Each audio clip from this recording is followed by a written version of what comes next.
Good evening, everyone, and welcome to this evening's Planning Application Committee on Tuesday, the 13th of December 2022. Item 1 on the agenda is the Chair's welcome and the evacuation procedure. As I see a lot of new faces here tonight, I will go through the full evacuation procedure. So, first of all, I ask that you ensure that you are all signed in on the signing sheet provided. These will be used in case of an evacuation. A fire drill is not expected, so if the alarm sounds, please evacuate the building quickly and calmly. Please use the stairs and do not use the lifts. Once out of the building, please gather outside the Lloyds Bank building on the opposite side of the road. Exit by the door by which you entered the room or by the fire exits, which are clearly indicated by the standard green fire exit signs. If you need any assistance in evacuating a building, please make yourself known to a member of staff. The meeting is being live streamed and recorded for future publication on the Council's website. Please can I ask that you turn your mobile phone off or at the very least set it to silent for the duration of this meeting. Item 2, apologies. I have 2 apologies from Councillor Markham, who's being substituted by Councillor Brown. So thank you and welcome, Councillor Brown. And also apologies from Councillor Wilson, who's been substituted by Councillor Evans. So again, thank you, Councillor Evans, for stepping up. Okay, hopefully members have had a chance to look at the minutes from the previous meeting. Are there any issues or are members happy for me to sign off the minutes of the previous meeting? I see no hands raised, so I shall sign off the minutes as a true and accurate record.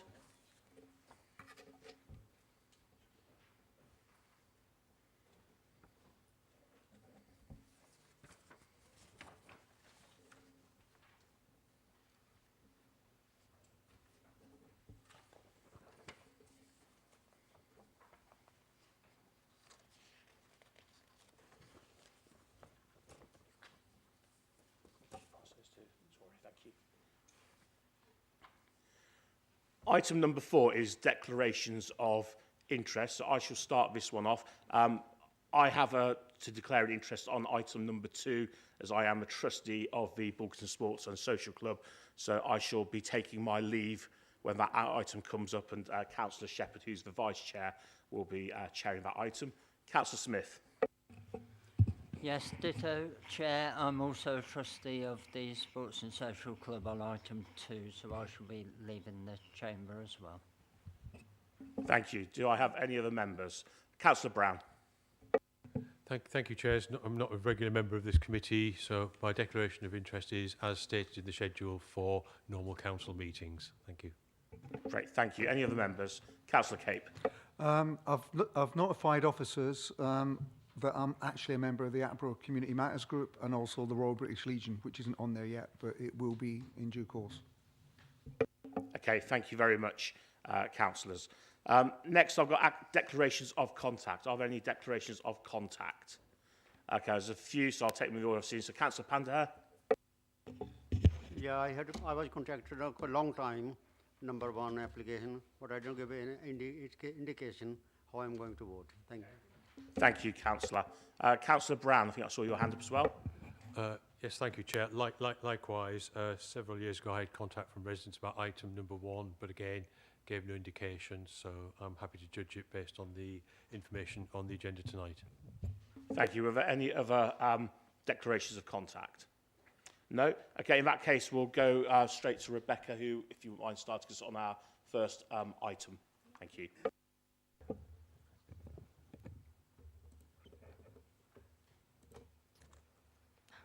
Oh dear. Victoria, it's not showing anything. Sorry.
Thanks, Chair. Sorry about that.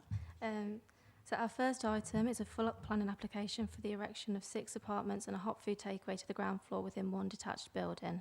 The proposal is spread across 3 floors with undercroft parking and roof dormers, and the proposed building would be adjacent to the existing Sainsbury's local. Apart from the Sainsbury's, the surrounding area is predominantly residential. However, there are a handful of shops and a pub further north to the site. There's also a Chinese takeaway approximately 300 metres to the north. The key issues to assess within this application are the principle of development, the impact on residential amenity, visual amenity and highway safety. The proposal would provide 3 2-bed units and 3 1-bed units on a brownfield site, and this broadly complies with the Council's strategic housing market assessment. The proposal is within Bedworth and the defined settlement boundary.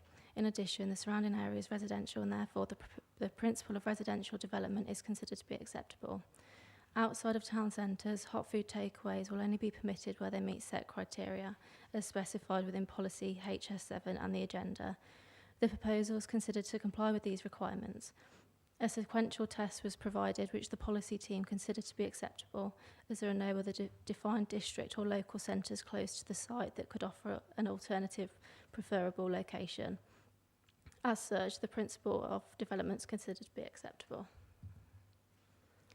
With regard to the impact on residential amenity, the proposal accords with the minimum distance and overlooking standards as set within the SPD.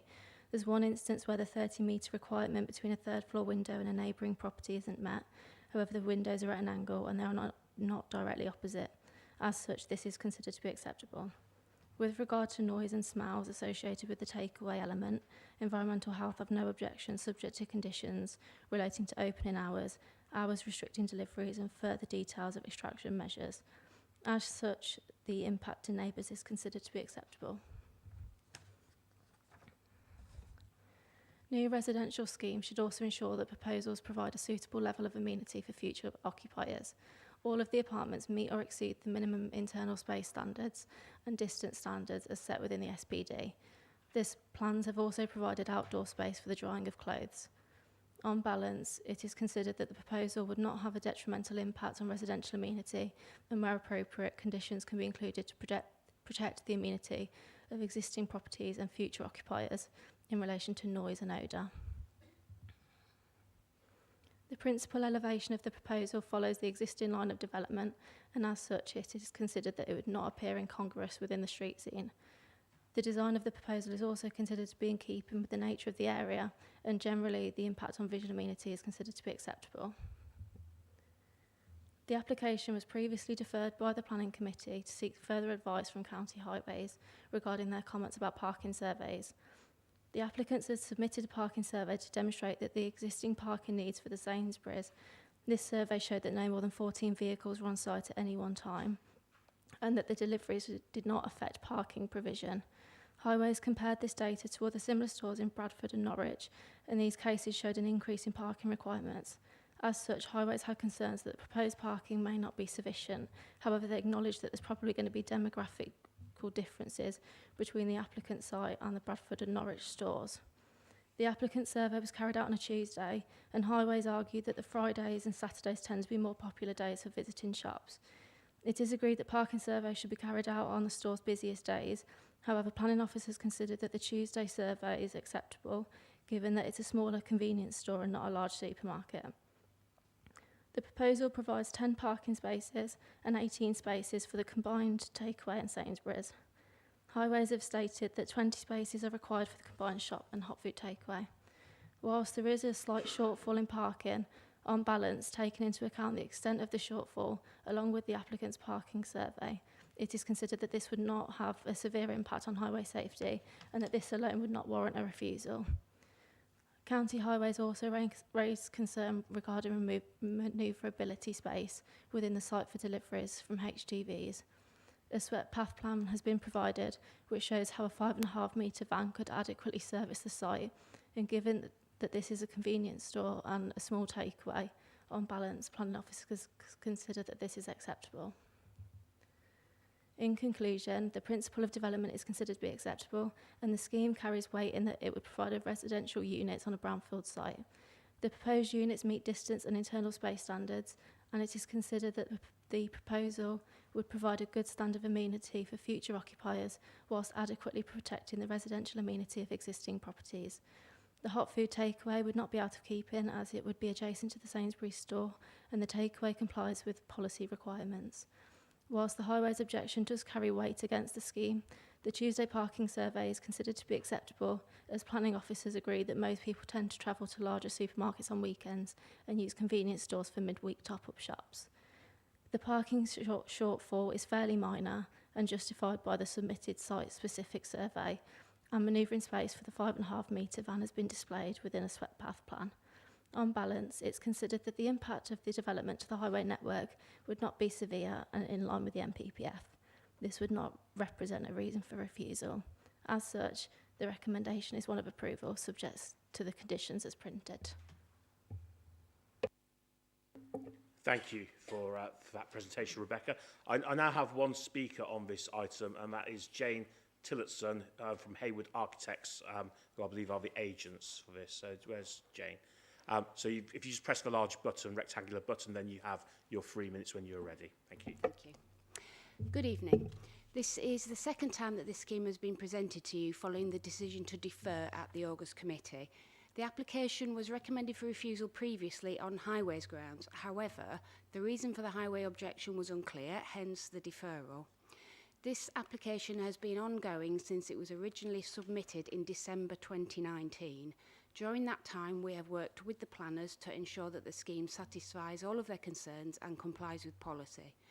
Following the August committee, we requested further detail on the reason for the highways objection, and the response that we received was as follows. The response sent highlighted that the day chosen to do the surveys or used in tricks has an effect on the result, and how difficult it is using tricks to show that visitor numbers change on different days. Most sites surveyed are only done on one day. Tricks would be better if each site was surveyed for a week, and then you could see the patterns in use and movements. The consultation did not say that you have to use these figures. It was there to show a progression in increased parking demand. From this response, we concluded that the objection was based purely on the fact that the survey was carried out over one day rather than 1 week. Following discussions with the planning department, it was concluded that this was not adequate grounds to refuse the application, and since all of the concerns have been addressed, the scheme is now recommended for approval. To reiterate the points raised at the previous committee, the site is in a sustainable location, surrounded by housing, directly next door to a convenience store. It's within 150 metres of 3 bus stops, within 300 metres of an employment site. The scheme has been significantly reduced in scale from 9 flats to 6, following feedback from local residents and highways. Further feedback from the council and highways resulted in reducing the total number of flats to 6 to provide undercroft parking. All the flats meet or exceed the nationally described space standards. This application has been with the council for over 3 years and has been assessed by 6 different planning officers, all of whom have offered different advice. Through discussions with several of the planning officers, the design has been amended to reduce the number of units, increase the parking provision and satisfy the minimum space requirements. The proposal makes a positive use of land to the rate of a Sainsbury's store which had fallen into decay and has been subject to antisocial behaviour in the past. The applicants are long-standing members of the community and are the owners of the adjacent Sainsbury's local store. They are completely engaged with local interests and want to provide a development that benefits the community which they are a part of. They are happy to agree to the conditions proposed by the environmental health relating to noise and odour. Through the approval of this design, 6 new high-quality dwellings can be added to the national housing stock as well as high-quality food for the local community. We believe that over the last 3 years we have reduced a design that works for the applicant and the wider community whilst complying with planning policy and guidance.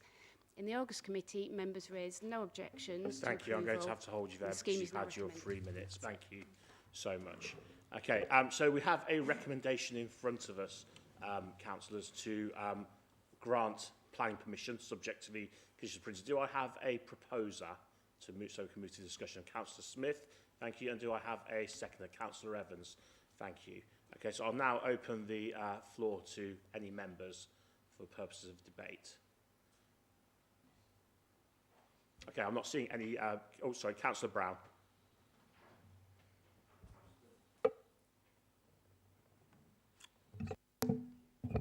Thank you, Chair. I'm the ward councillor for the area where this site lies, and I'm familiar with the road around the area.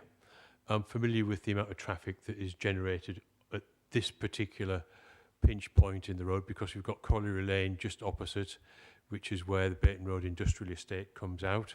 And at certain times of the day, this road is quite often jammed.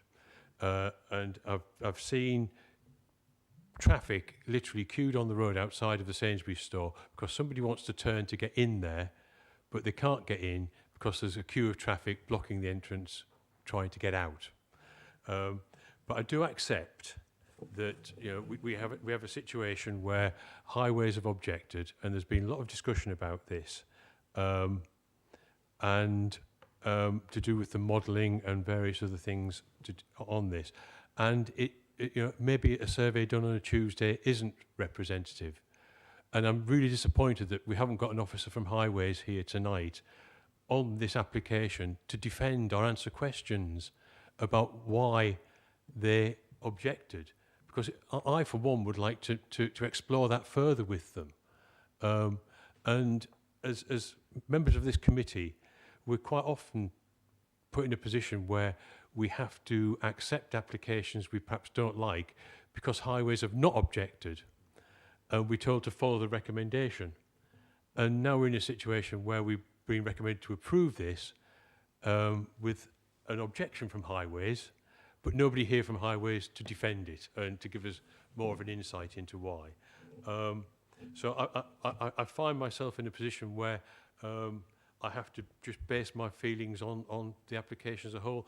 And do I go along with the Highways objection, or do I accept the arguments that are being given? I do accept that the applicants have modified the application, that it is now far more acceptable because it's less intensive use of the site. And in all probability, the people using the flats will not contribute greatly to the traffic. But with the site of the industrial estate across the road, it's not just top-up shopping in the week that this shop's used for. It's used as a food outlet, for people working at Bayton Road Industrial Estate, who naturally gravitate towards the local convenience store to buy food and stuff at all times of the day. So yes, I will have to look at this one very carefully and decide how to vote on it. Thank you. Okay, thank you, Councillor Brown. Do I have any other speakers? Councillor Cape. Yeah, just as a matter of interest, I was speaking in general terms to representatives of the police today about mitigation on a building that is going on throughout the borough. In light of the comments that we've just heard and the fact that there isn't a WCC Roads representative here, can we have some indication from the NBBC side as to what kind of mitigation can be put in place to ease the traffic flow and how that will be funded?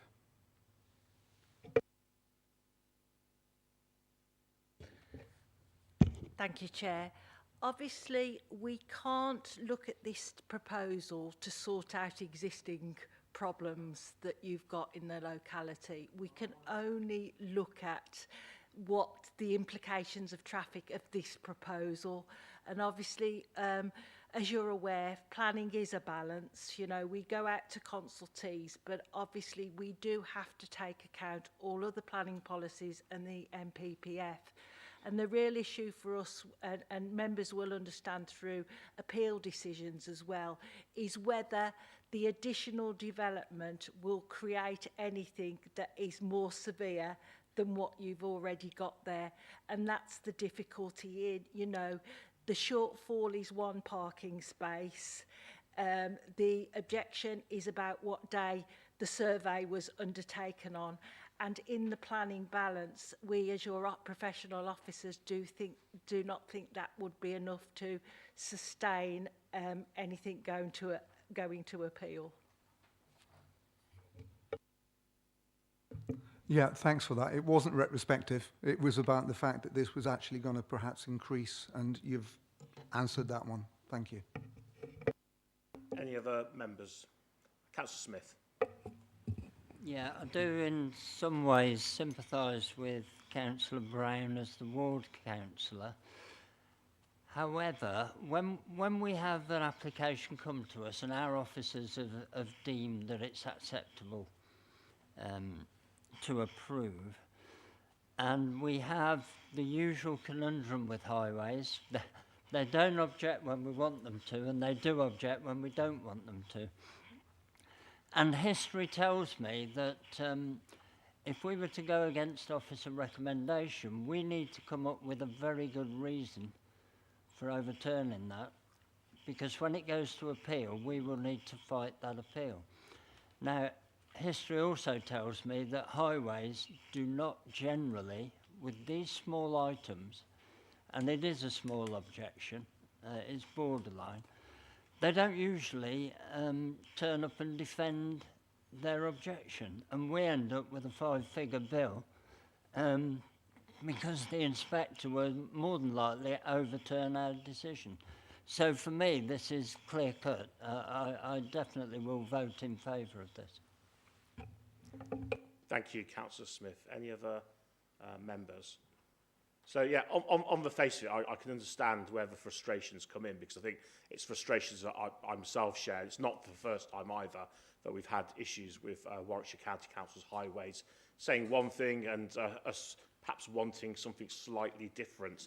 But in terms of this, I'm disappointed they couldn't have found a slightly better survey that links to a community that's closer in size. However, I do take it that we are not a Norwich and we're not a Bradford. We're a much smaller entity, as is this sort of site as well. And the number of people who will be passing through and using it will be much reduced as well compared to a city. So in the balance of things, for me, the lack of that space, that parking space, I don't think is necessarily going to be an issue. I don't think even when people are coming in, things like the takeaway, it's a come and go kind of a situation. So there'll be a lot of sort of movement of traffic there in terms of hot bunking, if you will, where vehicles will come, they'll park for 10, 15 minutes, then they'll go and somebody else will come and take its place. I'd also question in terms of what the busy time for the takeaway versus the shop will be, because I don't think those two will necessarily be at the same time, which I think will buy extra capacity within the car park. I mean, that's, I say, my view on it, and having seen sort of other similar sort of places, that's generally what appears to happen. So for me, I think I will end up having to support this for that reason. I think it's a solid proposal. Yes, it's not 100% ideal, but I think it's as close as we're going to sort of get it, given the constraints that we have.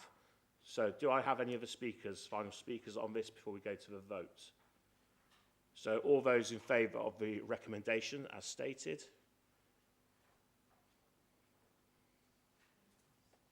Okay, so that is unanimous. Thank you. Okay, we'll move on to item 2. Myself and Councillor Smith will take our leave because we can't be part of this because of our being sort of trustees of the Bulkington Sports and Social Club. And I shall hand over to Councillor Shepherd, who will take this agenda item.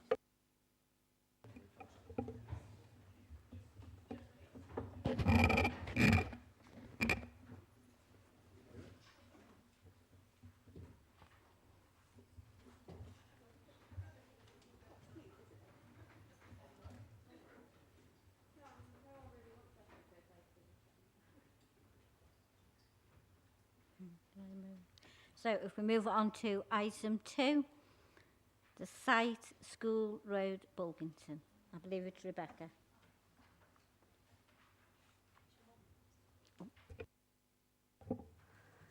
Thank you. So our second item is a full planning application for the installation of 2 cricket nets, AstroTurf surfacing and a metal net frame to run in line adjacent to the existing tennis courts at the Bulkington Recreation Ground.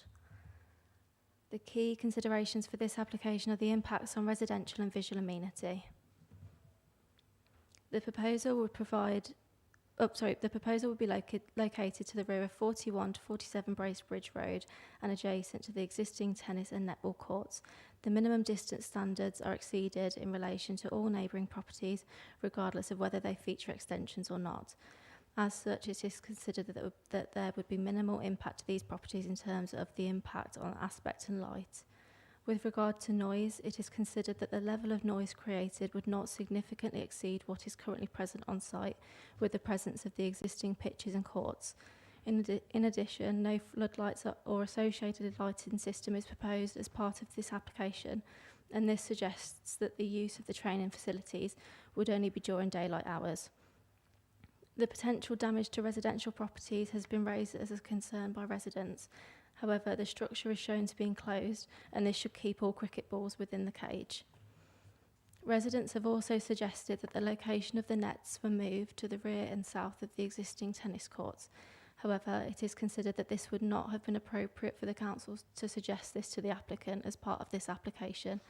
This is because moving the proposal would require reconsultation with neighbours on Barbridge Close and Sport England, which could delay the determination period further than it already has been. In addition, it is considered that the current proposed location is considered to be acceptable, and therefore there would be no planning reason to request the change in location. There are existing sporting facilities within the Bulkington Recreation Ground, and therefore the proposal is considered to be in keeping with the surrounding vicinity. As such, it is considered that there will be minimal visual impact caused by the proposal. In conclusion, the scheme is considered to be acceptable when assessed against the impacts on residential and visual amenity. As such, the recommendation is one of approval, subject to the conditions as printed. This application was previously deferred as Sport England required consultation. However, they've responded with no objection. Thanks, Chair.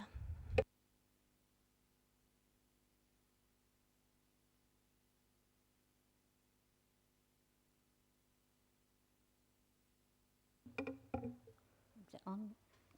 So I have one speaker on this item, Mr. Stephen Wilson, in objection, if you'd like to. You've got three minutes, Mr. Wilson. Try this one instead. Firstly, the proposal we put forward to resite the nets, I'm confused as to why this has not been sort of raised again. There has been no issues on our side of the length of time it's taken for this to go through. We were told it was going through in November. We turned up, the meeting was adjourned. I've requested again tonight that this meeting or this proposal is adjourned tonight because the other speaker is off with COVID. That's been rejected for some reason. To say that this may delay the proposal because other people have got to be involved, I can't see the sense in that. You're saying in here that there has been one objection from the residents. Obviously, the residents have put a petition in. The objections come from myself, and the other objection, which is not listed here, has come from Graham Beverley at number 47. What we're concerned about is the cricket team or whatever. Majority do not reside within the village. The people of the village are getting less and less green space. There's more and more houses being built in the village, and we're slowly getting erosion of the area that the people can actually play in. Currently, whether people know this or not, the cricket team have made a no-go area in the centre of the rec, and they've erected fencing all the way around it. Whether that's legal, got planning permission, that's not for me to say. But I'm very concerned that the thoughts and the residents' concerns, especially the older residents, and I'm one of those myself, have not been taken into account. To say that the noise level won't increase, I don't know where that comes from. If people are hurling cricket balls down and knocking cricket balls about, then the noise level has got to be increased. So I would ask you to consider the proximity of the courts that they're erecting to the rear of the extensions, and also our proposal to move and to consult with Barbridge Close. Thank you.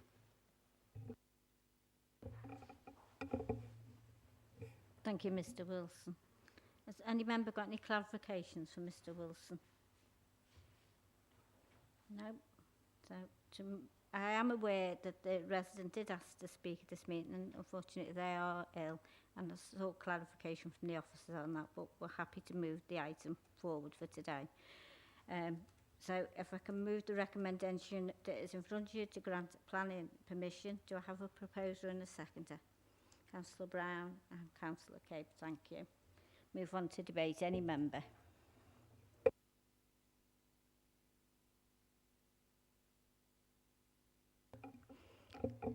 Move on to the proposal then. The grant planning permission subject to the conditions printed. All those in favour, please show.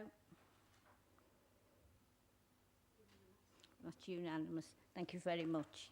If we could ask the councillors to return to the room, please.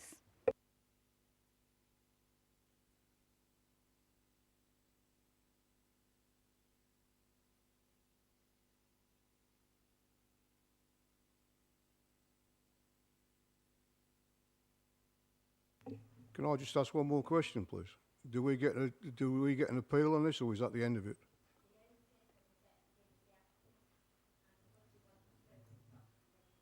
So that's it. That's, as far as we're concerned, that's the end of it. We can't finish. Thank you.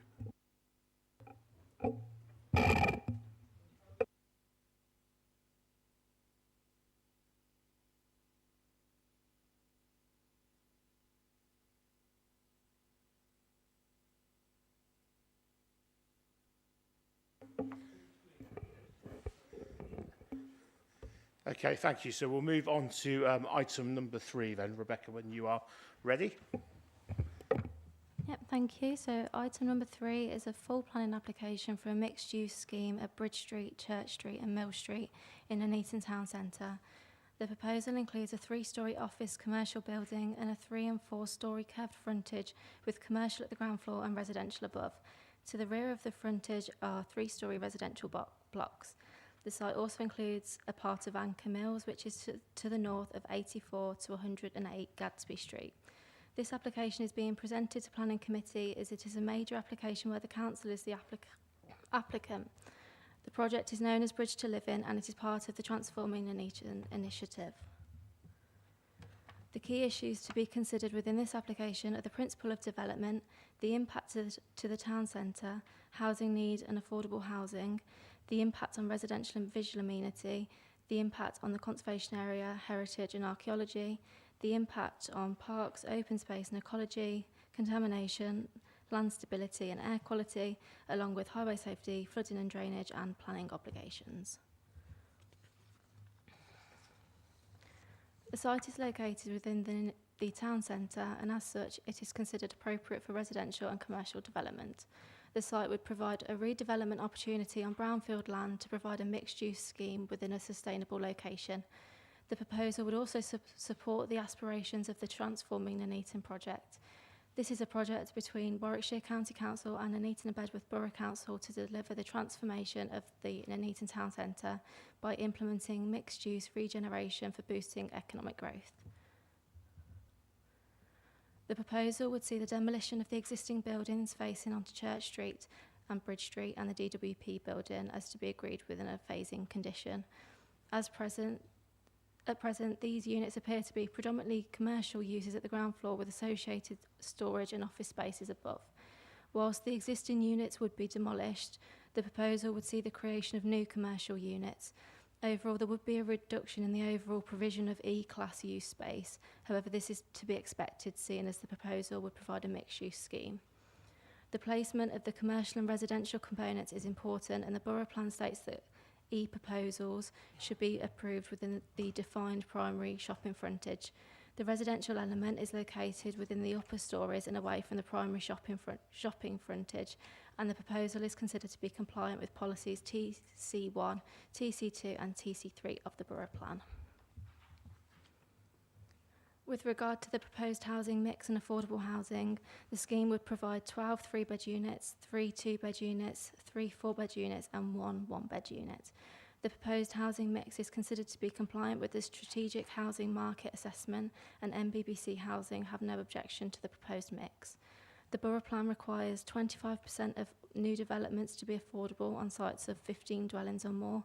The agent has agreed to provide these affordable units, and therefore it is considered that the scheme would provide policy-compliant affordable housing provision.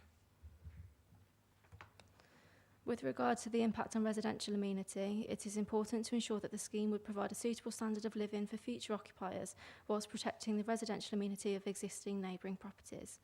In terms of the impact on neighbouring properties, the closest residential units are those within the McCarthy and Stone development on Church Street. The northern side elevation of this building would be opposite the southern elevation of the proposed development. The distance between the McCarthy Stone development and the closest part of the site is approximately 50 metres, and this exceeds minimum distance standards as set within the SPD. And therefore it is considered to be acceptable. The scheme would also exceed distance standards within the residential unit above the Black Swan in Hand. All proposed habitable rooms feature at least one window, and distance standards are mostly met. In instances where they're not, various mitigation measures have been implemented in order to ensure that there's a suitable level of amenity for future occupiers. This includes roof lights and oriel windows. All units meet or exceed the minimum internal space standards, and every unit features some form of private amenity space which would be suitable for the drying of clothes. As this is a town centre site, concerns were initially raised with regards to noise impacts, especially by the adjacent club. A noise assessment was submitted, and this stated that there should not be any adverse impacts for future residents. However, Environmental Health have reviewed this and considered that further work is required, and therefore they have requested a further noise assessment and attenuation scheme via condition. With regards to the Anchor Mills element of the proposal, due to the low height of the earth mound and site levels, it is considered that this would have a minimal impact on the residential amenity of neighbours on Gatsby Street. The northern elevation of the site would face onto Church and Bridge Street, and this is considered to be the elevation which is most visible from the public realm. This elevation is to be fully terraced at the ground floor and broken into sections at the first and second floors. It's considered that this creates a more visually appealing view, as this appears less bulky than the existing three-storey terrace building. External materials are shown to be red multi-brick with herringbone decorative brick panels, although the exact details are to be agreed via condition. The building would follow the existing curved frontage, and the entrance through from Bridge Street would clearly be visible by two flat roof corner buildings. Block A and B have been designed as marker buildings to invite pedestrian activity from the town centre through to the George Eliot Memorial Gardens. The gable roof shapes are continued through the site at Block C, providing more visual interest.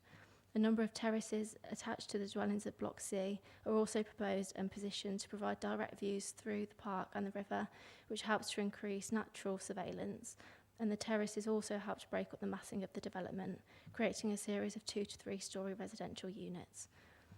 Beyond Block C is an area of public realm and landscaping which softens the transition to the adjacent George Eliot Memorial Gardens and provides a new link between the gardens and Bridge Street. The precise details of the landscaping materials and planting scheme will be requested via condition in liaison with the Parks team, and Parks are happy with this approach and the general landscaping layout. The boundary of the Nuneaton Town Centre Conservation Area runs through the site. However, the majority of the built element of the scheme would be outside of the conservation area. At present, the existing buildings to be demolished, which front onto Church and Bridge Street, are considered to carry little visual or architectural merit. It is considered that it is 3-storey with a flat roof, red brick with cream render sections, white windows at the first and second floors, and standard shop windows and frontages at the ground floor. Pop World is adjacent to the site, and it is likely to be included within the new local list.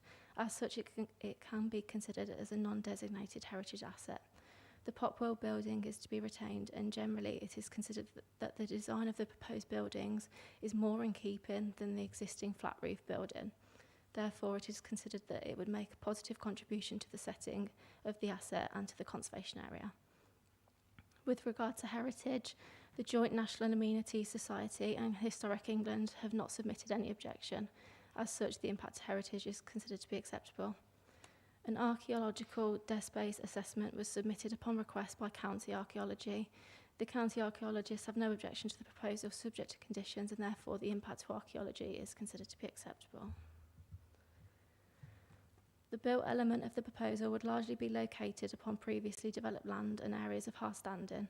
With regard to the Anchor Mills site, whilst changes are proposed, this would still be retained as green space, and the creation of a basin offers the potential to create new ecological habitats. There is a net loss in biodiversity by 0.73 units, and in order to compensate for this loss, contributions can be provided, and parks are satisfied with this approach. The Anchor Mill site is a local wildlife site, and an ecological appraisal was submitted, which surveyed the habitats and potential for protected species on site. The report states that there may be the presence of waterfowl, badgers, otters, hedgehogs and reptiles either on or adjacent to the site, and it outlines mitigation measures in order to ensure that they're protected during construction. The Parks team have reviewed this and are happy with the submitted report, and compliance with the appraisal will be ensured via condition.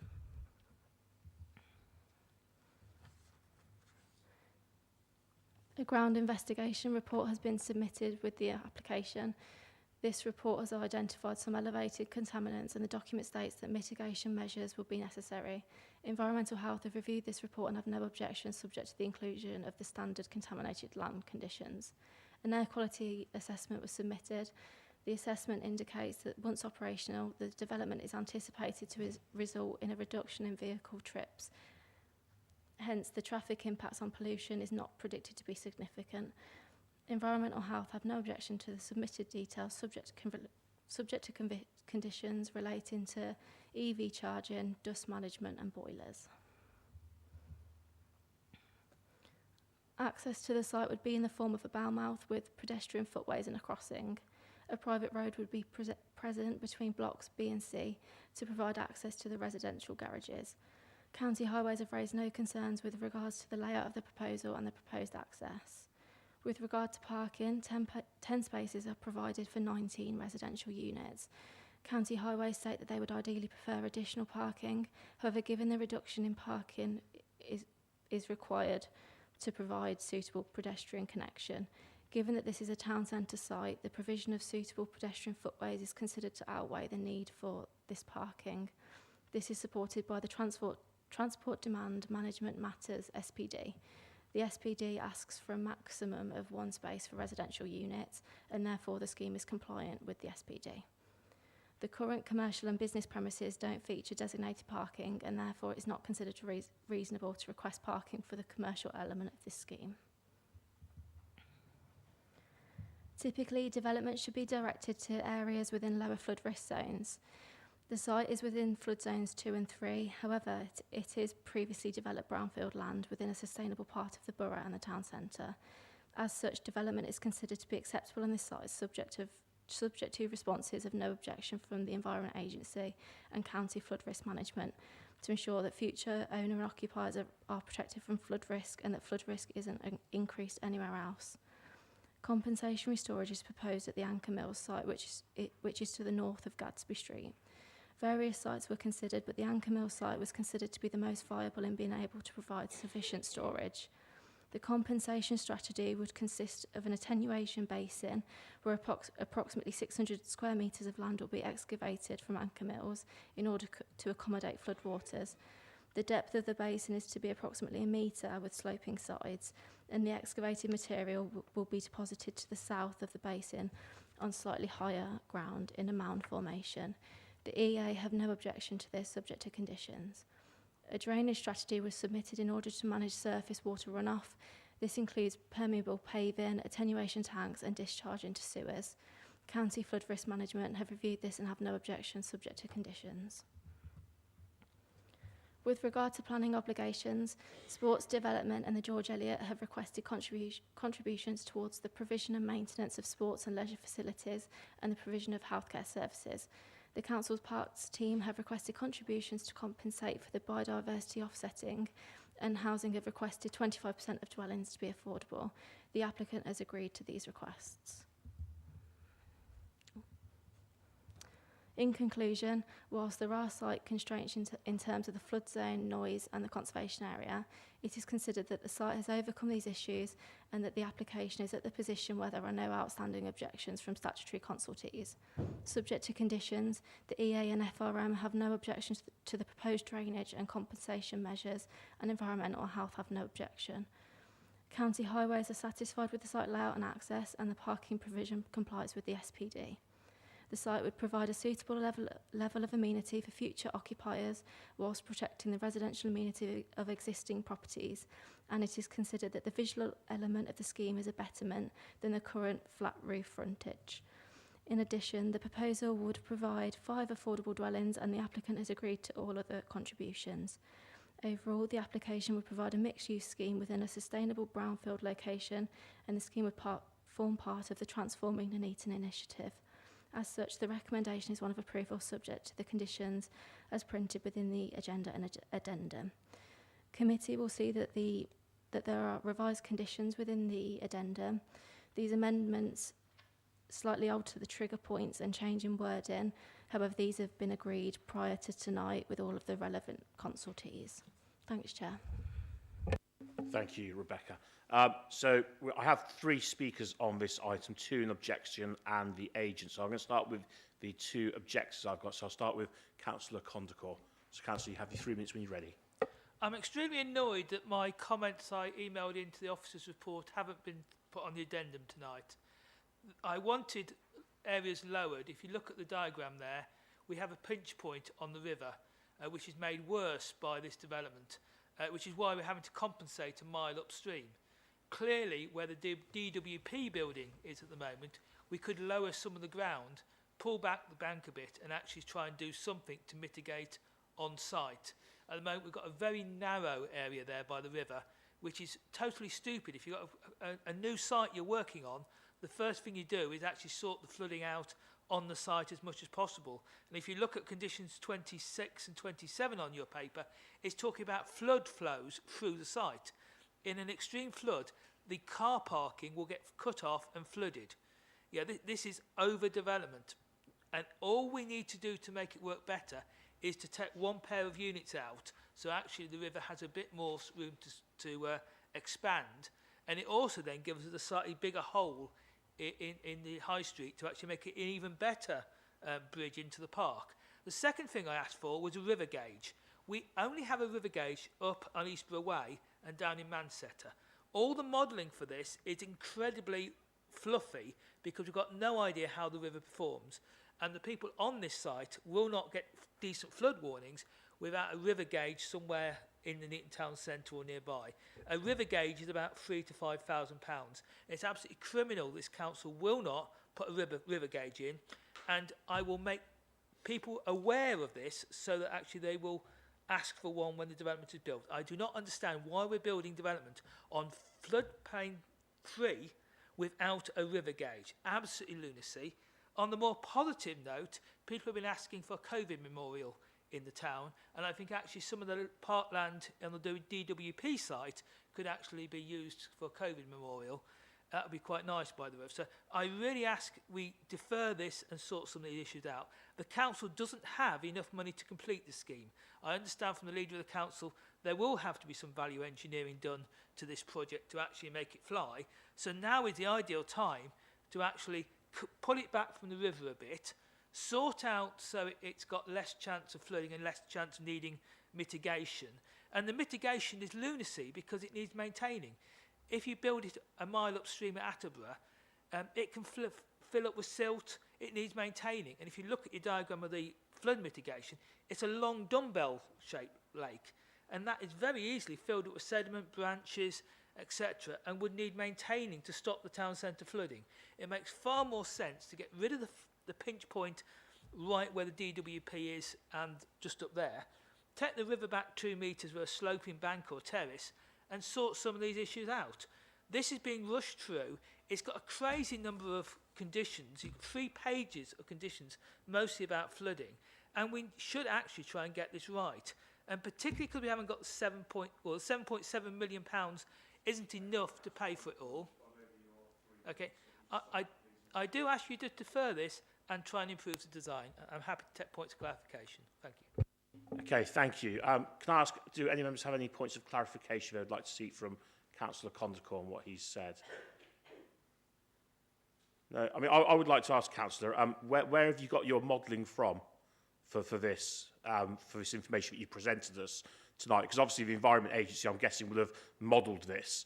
So where has your modelling come from on this? Thank you, Chair. The original application had hydrological modelling, which said there would be an increase in river level at Weddington, which is why the mitigation was done. So it's all the modelling provided by the applicant through the EA. And at the moment, the modelling, which is not my modelling, it's the applicant's and the EA's modelling, has an uncertainty of whether it's going to be slightly more river level or slightly less in Weddington. There's obviously a degree of uncertainty. So it's the EA and the applicant's modelling. I've asked for it and I've got it under the Freedom of Information request. So it's all proper modelling. And the one thing all that modelling says is we've got a big amount of uncertainty because there is no gauge to verify the model's correct.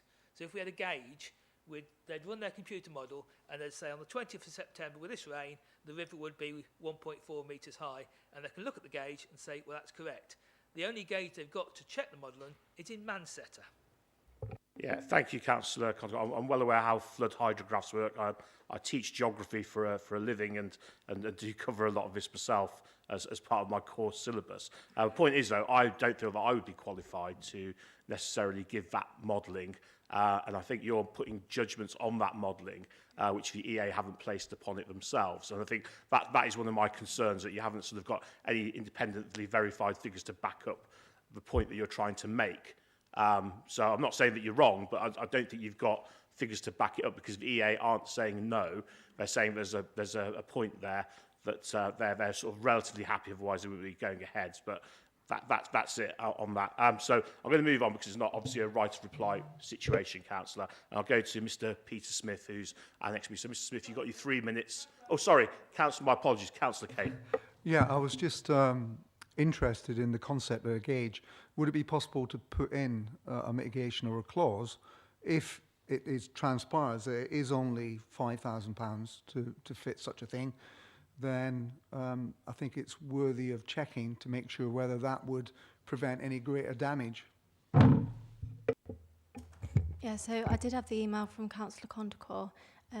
The issue that we had was, I think the councillor feels that the existing gauging isn't sufficient and it wouldn't be sufficient for this. We can't use this application. You know, the EA, the experts in this, if they think that, you know, the existing gauging isn't sufficient, I'm sure they would have suggested that.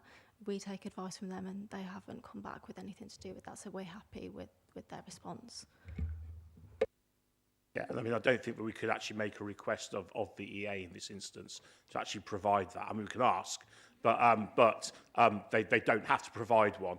And I think that's the point, Councillor Condacor, that you can ask for everything and anything, but what you get is not necessarily what you ask for. So no, I'm sorry, I'm not going to take any more points because it was for clarification. So I'm going to move to Mr. Smith, who's waiting patiently. So Mr. Smith, you have your 3 minutes when you're ready. Thank you. I think this application should be thrown out basically on the grounds of the people that are making it being completely incompetent and showing no knowledge. We've got one disaster one end of the town that this council and transforming Nuneaton are overseeing. It's a financial disaster. Yeah, you just can't do nothing right. The people that are paying for all this, the taxpayer, although you try and put it in a different dress, it's this body, it's that body, it is all public money that you're using to fund this, and you're looking to get more and more public money at a time when you want to put taxes up again next year. Who are you representing? You represent all corporate interests. The same corporate interests have backed this, yeah? Different councils, same corporate interests have said this is okay, that said the other disaster up the road was okay. It's an absolute disaster. A cinema, when cinemas are dying on the feet, yeah? That you want us to pay for, and us to bear the brunt of any losses it makes. I don't know what, you're obviously representing an agenda Yeah, this is why it should be Mr. thrown Smith, out. can I It ask is you not to fit. speak to the actual application? What you're talking It's about the are, that's are why you wider shouldn't be issues thrown that are out. different. They're not related to this. So please can I ask you to keep to the point in hand? Thank you. The same people involved in this small group of people with unlimited access to other people's pockets, at least the other planning applications, they've got money invested in it. Put your houses up on the back of this, yeah? Stop taking other people's houses to pay for this rubbish, yeah? You've proved yourself to be completely incompetent, all of you, yeah? You're representing corporate interests constantly, yeah? That's why the fountain's going, yeah? Corporate interests again. You are unfit Again, you're not for speaking to the service. matter. You're now talking about the Unfit for fountain, service, all of which you. is unrelated matter. Keep Can I your hands please out ask of our you pockets. to speak to the matter in hand? That's Mr. the Smith? matter in hand. It's You're going to really be looking not. for It's more not the money. application, Mr. Smith. You're after more money for the other end of town, yeah? Our money. It's all public money. Yeah? It's our kids that are going to have to pay for that. Our kids. If you've not bothered about that, yeah, this debt that your corporation's running up on the backs of the future generations, if you're not bothered about that, yeah, then you shouldn't be in here because you're not representing the people out there. All you're doing is dipping in the pockets constantly to cover your mistakes. Yeah? The whole, look at Nuneaton. It's a disaster area where you lot are concerned. Warwickshire County Council. Yeah? Car park on the end of the treble 4 for the unforeseeable future. Yeah? Gypsy Lane shut, corporate interests. Yeah? The town destroyed at that end. No car parking, corporate Thank you, Mr. interests. Smith. You're You've a had corporate your 3 minutes. organisation. Stop robbing us. Your time is now up. Thank you, Mr. Smith. We've heard what you said. Sadly, I don't really think most of what you said is actually spoken. I appreciate you are passionate about what you say, but you've got to speak to the application in hand. And a lot of what you're saying is not to do with this specific development. Now, you don't have a right of reply. I'm just pointing this out. It's not for the first time I've had to point this out to you, Mr. Smith. So I will ask members, does anyone have any points of clarification they would like to ask from Mr. Smith? No. Okay, so there are no points. So you can do usual, and you can. You're free to now go, Mr. Smith, as you always do. I would like to then ask now our third speaker. So that's the agent Andrea Arnell. Thank you, Chair. Good evening, members. I'm Andrea Arnold of Turley, and I'm speaking on behalf of the applicant. That's the council and its development partner, Queensbury. I endorse the officer recommendation to grant planning permission and can confirm that we are in agreement to all proposed conditions and the heads of terms for the Section 106. As you know, the development proposals are part of the Transforming Nuneaton vision, which is aimed at regenerating and diversifying the town centre offer. A key part of this vision is to deliver family housing close to the retail core, with opportunities for diversified commercial uses and for new and emerging sectors in the market. This strategically important proposal is the second Transforming Nuneaton project to be brought before this committee. A significant element of public funding has been secured from the government to ensure delivery as quickly as possible. Approval of this planning application will endorse this committee's commitment to the Transforming Nuneaton vision and help the council drive further regeneration. The new homes to be delivered will be bespoke to this site and will offer modern waterside living in the heart of the town centre. New commercial space and a unique live-work offering will provide for start-up enterprises and provide more flexible ways of working. This will help kickstart delivery of a larger residential community with all the benefits of being able to sustain local shops. A major part of the proposal is to deliver an influx of green space and biodiversity into the heart of the town centre. The development would be a gateway to George Eliot Memorial Gardens, providing a new pedestrian greenway directly from Bridge Street to the gardens, effectively bringing the gardens into the heart of the town centre for all to enjoy. The delivery of town centre sites is complex, and so the development will be carried out in phases. Delivery of development could start in mid to late 2023, subject to securing full planning permission this evening. The planning application is supported by robust assessments of the key issues and has been fully considered by your officers. As the proposed development is located partly within flood zones 2 and 3B, A comprehensive off-site flood mitigation strategy has been prepared and has been agreed with the lead local flood authority and the Environment Agency. There are no other statutory objections from consultees, and the proposed development will deliver a significant number of planning and other benefits. These include a substantial investment to deliver economic, social and environmental regeneration, delivery of an innovative residential-led development offering the potential for increased visitation and spend within the town centre, delivery of policy-compliant affordable housing for local people, the creation of a new direct green route through the site, and finally, it will generate substantial economic benefits during the construction and operational phases, including new jobs and construction opportunities. This will be a truly transformative development for Nuneaton, and we respectfully request that members support the officer's recommendation. Thank you. Thank you very much. Do any members have points of clarification they would like to ask? I just have one regarding the 25% affordable housing. In your design, how do you envisage it being spread out? Are you having it all clumped together, or are you having it sort of broken up into sort of small groupings amongst the rest of the development? It's broken up within the development. The needs are closely related to the request of the housing department, so they've been integral to informing how that is laid out. Thank you. So we have a recommendation to grant planning. Sorry, Councillor.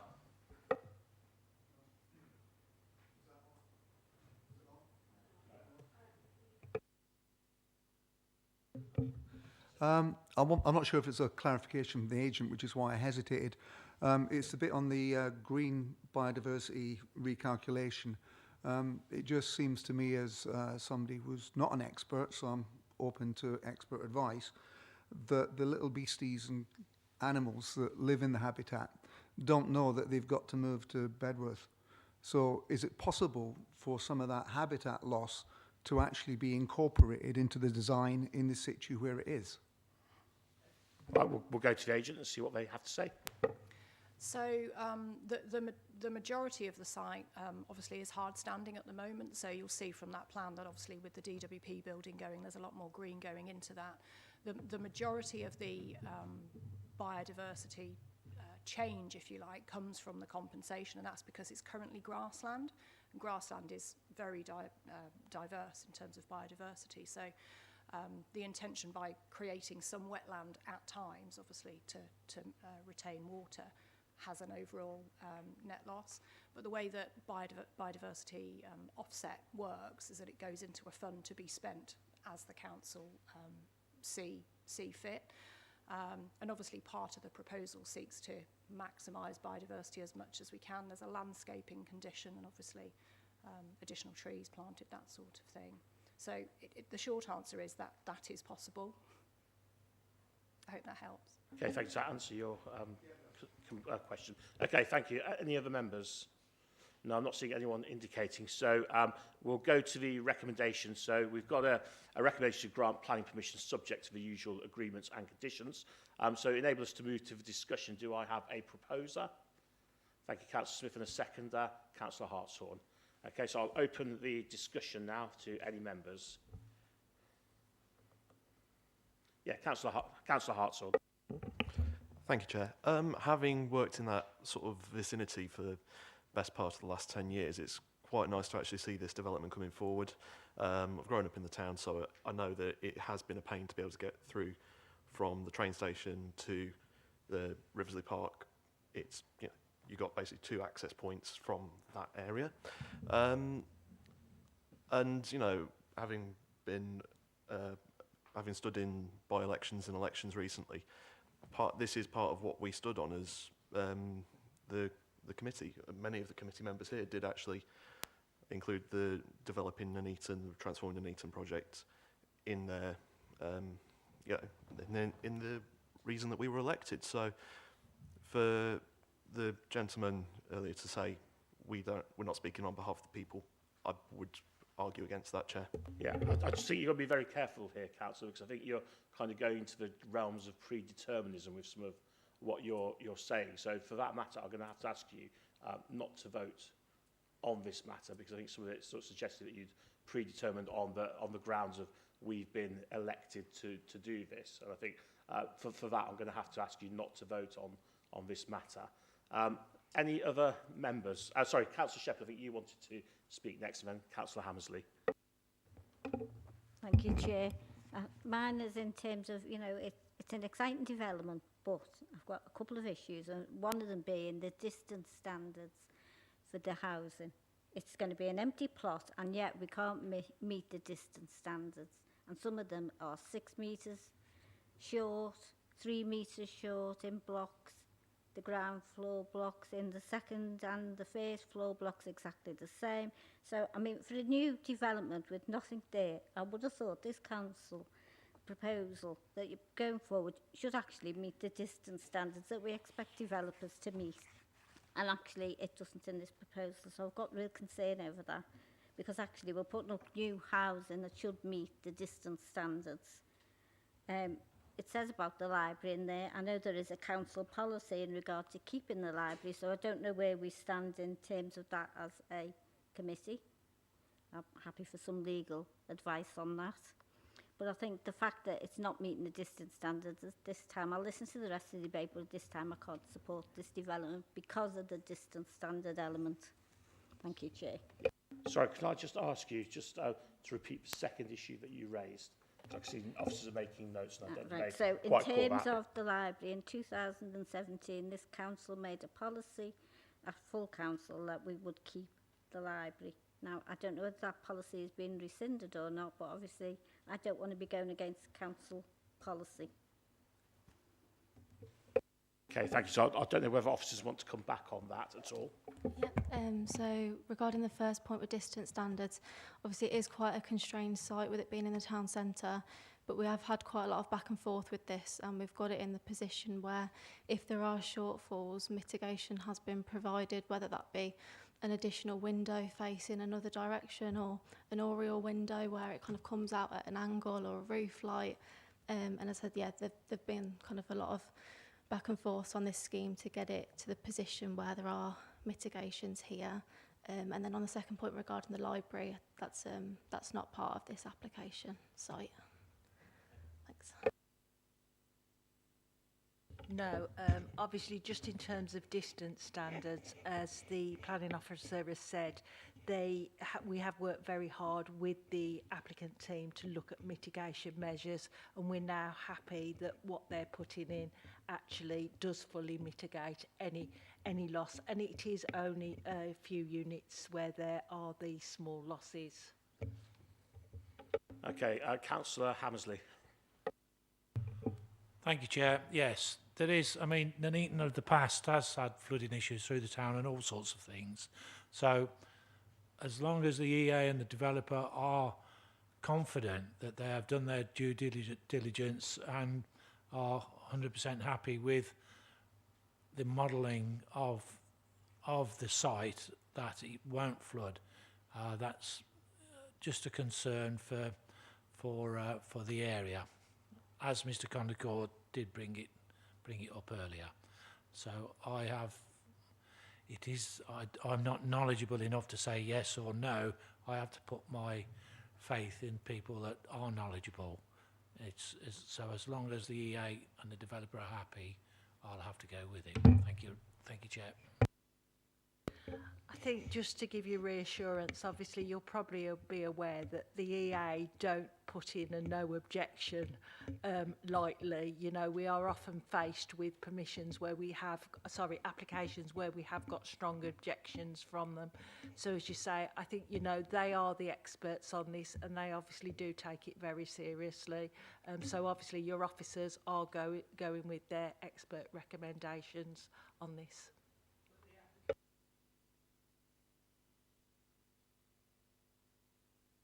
Sorry, Councillor Condicord, you're not a member of the committee, but no, sorry, we asked if we points of clarification from you, and if officers want clarification from you, they will ask. I'm sorry, I can't just have you butting in as it suits, Councillor. You're not on the planning committee. Okay, you know, you've been afforded the opportunity. We've afforded you the opportunity to have points of clarification asked of you. You know, and again, if officers want to discuss something with you, they will ask you directly, but that's not happened here. So, sorry, it's not... Okay, but we're not discussing it. You don't have the right of reply. It's not how it works, Councillor. You know that as a long-standing member of this council. Okay, do I have any other members who wish to speak on this matter? Okay, Councillor Green. Yes, Chair. Yeah, I'm happy to support the development, but I have got a question on the parking.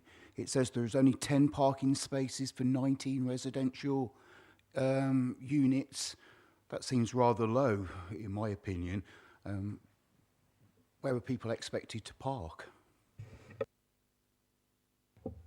Yeah, so that did come up with highways, and a couple of spaces did need to be removed so that they could put in the pedestrian access around the access.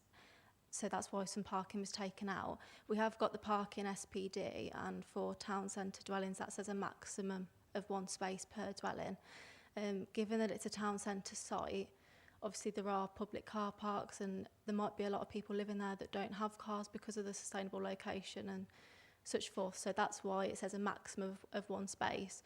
And because of the town centre site, we felt it was more important to put in the pedestrian link around the access and get rid of that parking rather than keep the extra parking in there. If that answers your question. It does to some degree. However, surely residents would own a car. So because we've got the SPD, the scheme is compliant with that. So we haven't really got much to push back on in terms of that, and highways haven't got any objection. They are happy with the access arrangement, and they'd prefer that over the extra parking. Thank you. Sorry, just to add to that, obviously in a lot of town centre locations we are actually looking at 0 parking schemes because of the accessibility of public car parks and the access to public transport. So as the planning officer has said, we don't think that this is something we could push on any further because it does meet the guidelines that we've got set down in our supplementary planning document. Thank you. Councillor Shires. Oh yeah, just wanted actually to pick up on what Councillor Condicle was saying. And would you like to sort of, can he speak to us about the flood? Because I've gone through again, and it is saying that using the Environment Agency's fluvial flood mapping, the site is shown to be within flood zones 2 and 3. What does that actually mean? Do you have a specific question of clarification for Councillor Condicle? Because that I can allow, that's not a problem. Yeah. But the thing is, he's not a member of the committee. No, I know. And he doesn't have the rights to speak on the committee. So if you want to ask a specific question, Councillor, of him, that's fine.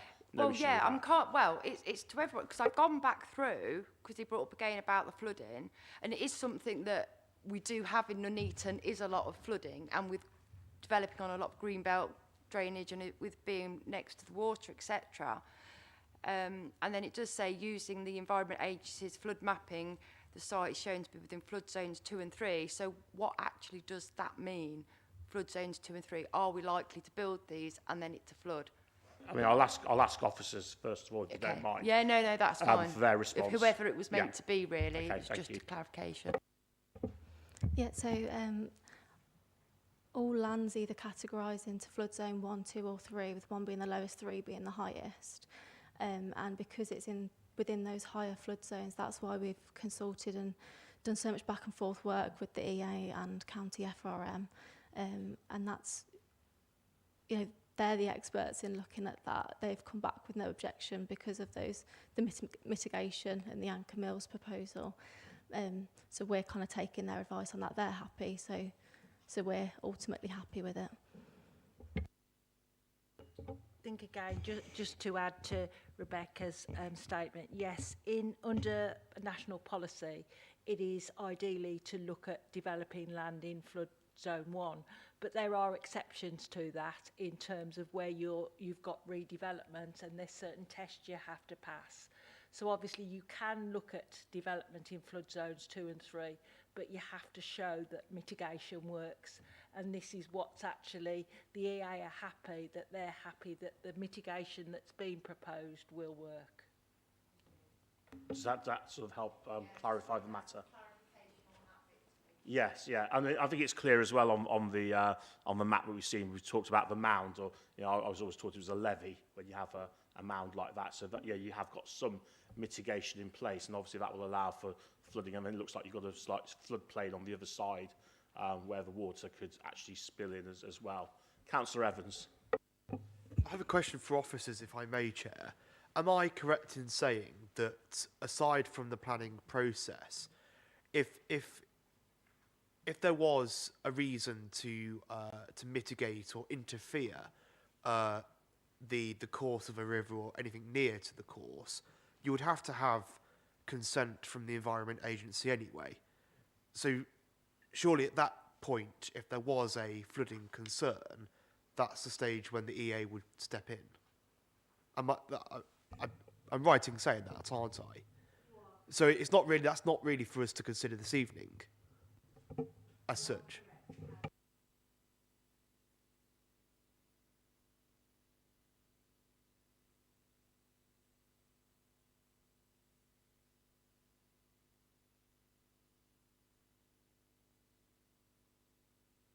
Okay, thank you. Does that answer your concern there, Councillor? Do I have any other speakers? No. Oh, sorry, Councillor Shepherd. I think it's just clarification in terms of the comment on page 44 about the third floor where it's saying buyer beware. Can I ask why we would think that is acceptable to put in a new development? That there is an element of buyer beware to owners and occupiers. And in terms of the first block B, first floor, which is on page 43, it says the distance standards are generally met. So can I ask, when you say generally met, how far out are they? Yeah, so any kind of specific shortfalls are in the report, and I've just put generally because there are mitigation in some plots. So I didn't want to say bang on that they're all met without any mitigation. That's why I put kind of generally in there. The distance standards are a guide. SPDs are to be used flexibly and on balance. If I've put that an element of buyer beware, there is that element of for future owners and occupiers. But as I said, in most cases, distances are met, and if they're not, there are mitigations there. But yeah, the SPD is to be used flexibly and on balance with all the other merits of the scheme. Okay, Councillor Shepherd, are you happy with that explanation? Okay. Councillor Brown. Thank you, Chair. I'll be supporting this application. It has the potential to regenerate an area of town that's quite down at heel. The current buildings are uninspiring, to put it mildly. The DWP building is horrible visually, overbearing, dark. The underpass under it is forbidding. And we get the opportunity here to bring in some space and light and bring people back into living in the town centre. I take on board what Councillor Green said about the parking. I accept that it's within standards. In my day job, I see town centre developments where there's no parking. For example, the Bullring, the Rotunda building in Birmingham, when that was redeveloped a few years back, there are no parking spaces associated with that.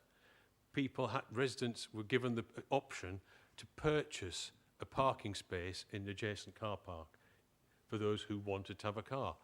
I mean, that's the reality of modern life if you want to live in a town or a city centre. So I'm quite happy to accept the parking restriction. It's up to the people who move there to decide whether they want a car or not and how best to provide themselves with a space to put it. And I take on board what's been said about the flood risk as well. So we have the opportunity here to put something in that's much nicer than what's gone before. And with the right materials and right colour scheme, this could actually look really quite nice. I mean, the elevations with the pitched roofs and things is somewhat reminiscent of some of the Scandinavian port towns, which I think is really good. And I'd just like to see it come through. Thank you. Thank you, Councillor Brown. Yeah, I would echo that in terms of what you've said regarding the car parking. You know, not everybody wants to or will own a car, and I think also the fact is when you turn up to look at those properties, you will look at them and you will note that there is limited car parking. So, you know, that whole, we just talk about the buyer beware. Well, you know, you have an opportunity there to view it. If it's not suitable for that particular person at that particular stage of their life, then I would suggest it's probably not the right property for them. But I imagine for a lot of people, though, it will tick all their boxes, and actually they won't be too deterred by not necessarily having a car parking space. You know, not every. I know, you know, some of us are preconditioned, councillor, to wanting and getting used to our cars, but there's lots of other people who don't. So it's not necessarily a negative, but I think it's a decision that people make for themselves, and they will judge the property on all of its merits, including the car parking, and yeah, they will be able to see openly whether it's the right pitch for them or not when they go forward to buy them, assuming that permission is granted, of course. I don't have any other speakers indicating, so I'm going to go to the vote. So can I have a vote for all those in favour of the proposal?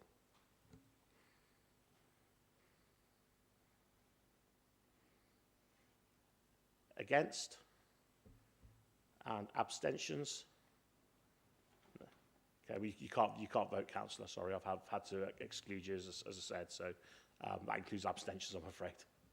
Okay, so I think that is carried then, so permission is granted for that. So we'll move on to item number 4. I think we've got a change of speaker now as well.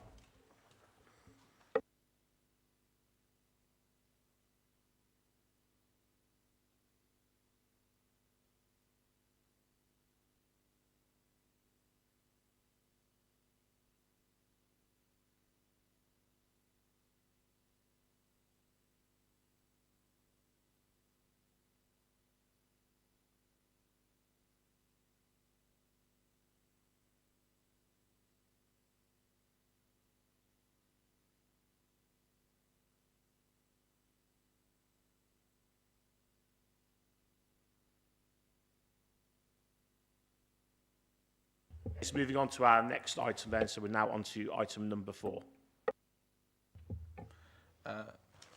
This is item number 4. This application is a variation of condition, which is a Section 73 application, which to amend a condition 2 from the previous approved planning application 037066, which was approved at the Planning Applications Committee in February 2021. Changes are explained in full in the description of the application, and as you can tell, it's a long description, so I won't repeat it in full, but it is also seen on the slide.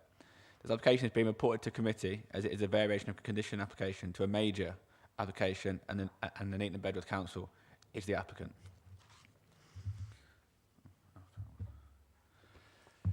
The key issues that were assessed as part of this application were the impact on the principle of development, the impact on residential and visual amenity, and the impact on the other factors that were assessed in the original application 037066, and the planning obligations that were agreed in the previous application. As you can see, the impact of principle of development remains unchanged in the previous application for the reasons stated in the agenda report, but mainly because there are no less or more units or a change of type of units as a part of this application. As the main amendments for this application are mainly a design and the dimensions of the units, the main issues assessed were the impact on the residential. One of the main issues assessed was the impact on the residential amenity. The footprints and dimensions have changed in all approved plots. However, with the changes, the impact on residential amenity of neighbouring residential properties is acceptable, with all distance standards met and outlined in the agenda report. The visual amenity is also not further impacted, as the major design points of the units were approved in the previous application. The major amendments in this application are the introduction of the panels to all units and the change of materials to the first floor of the specific plots, as you can see in plots 1 to 4 and 9 to 10 on the picture on screen.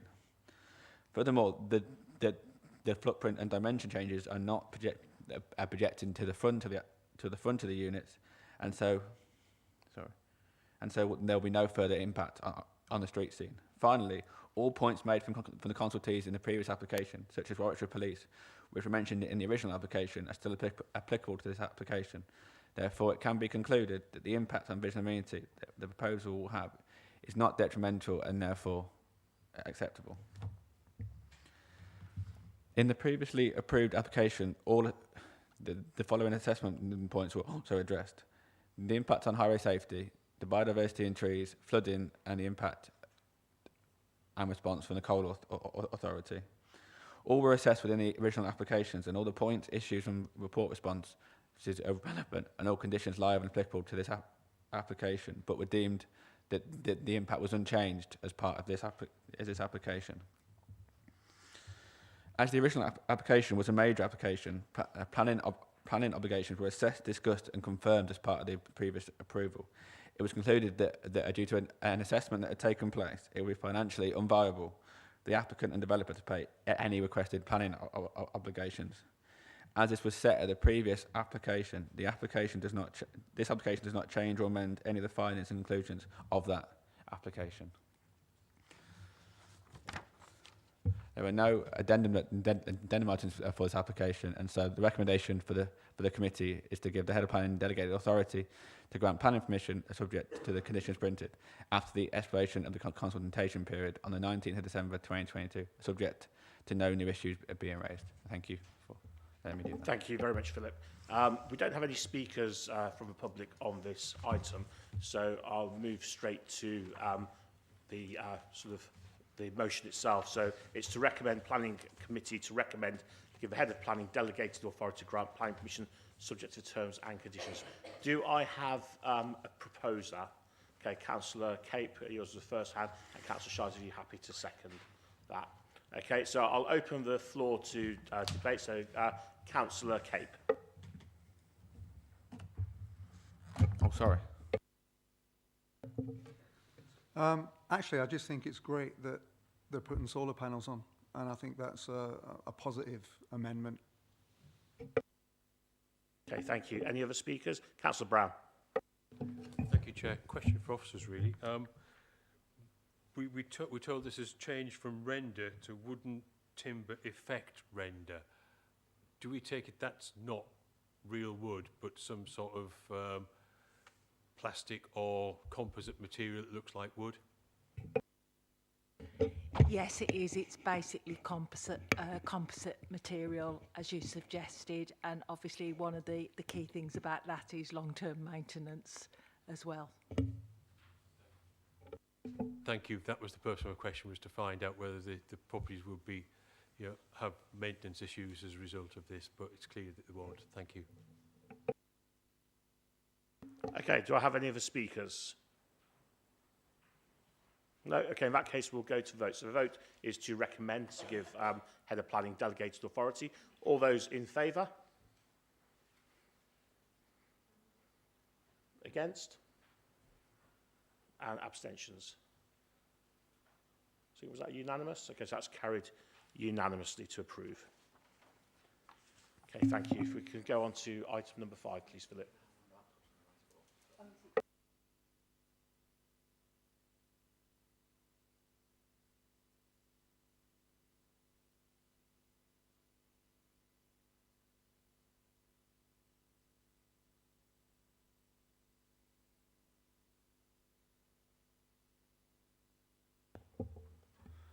Okay, so this is item 5, which is an application for retention of an outbuilding annexed to the rear of the property at 64A Lutterworth Road. This application has been brought to the attention of both the planning team and in this committee due to an enforcement complaint, which is explained in more detail in the description developments. Also been reported to committee based on the amount of objections received. There we go. Yeah. So do we need just a minute or two just to get a log back in? That's fine. I'll take this opportunity just to remind members of the Planning Application Committee that you received photos via email yesterday from Miss Barnett, who's the objector. So I hope you've all had a chance to have a look at those photographs, okay, that were sent out. Okay, so if you just bear with us for a minute or two, and then we'll hopefully resume. I don't know, how long is this going to take, roughly? I will see if this works. And if it doesn't. Okay.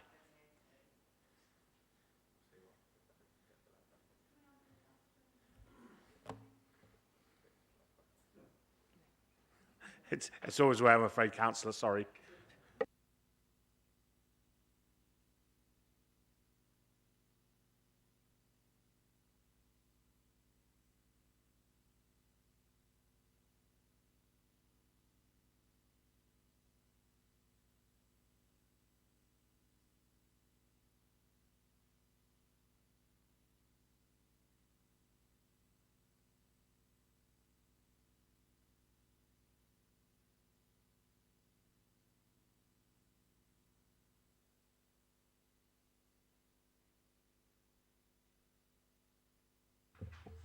Okay, I'll start again. I'll start out again. So, this is item 5. Which is an application for the retention of an outbuilding annex to the rear of the property 64A, Lutterworth Road.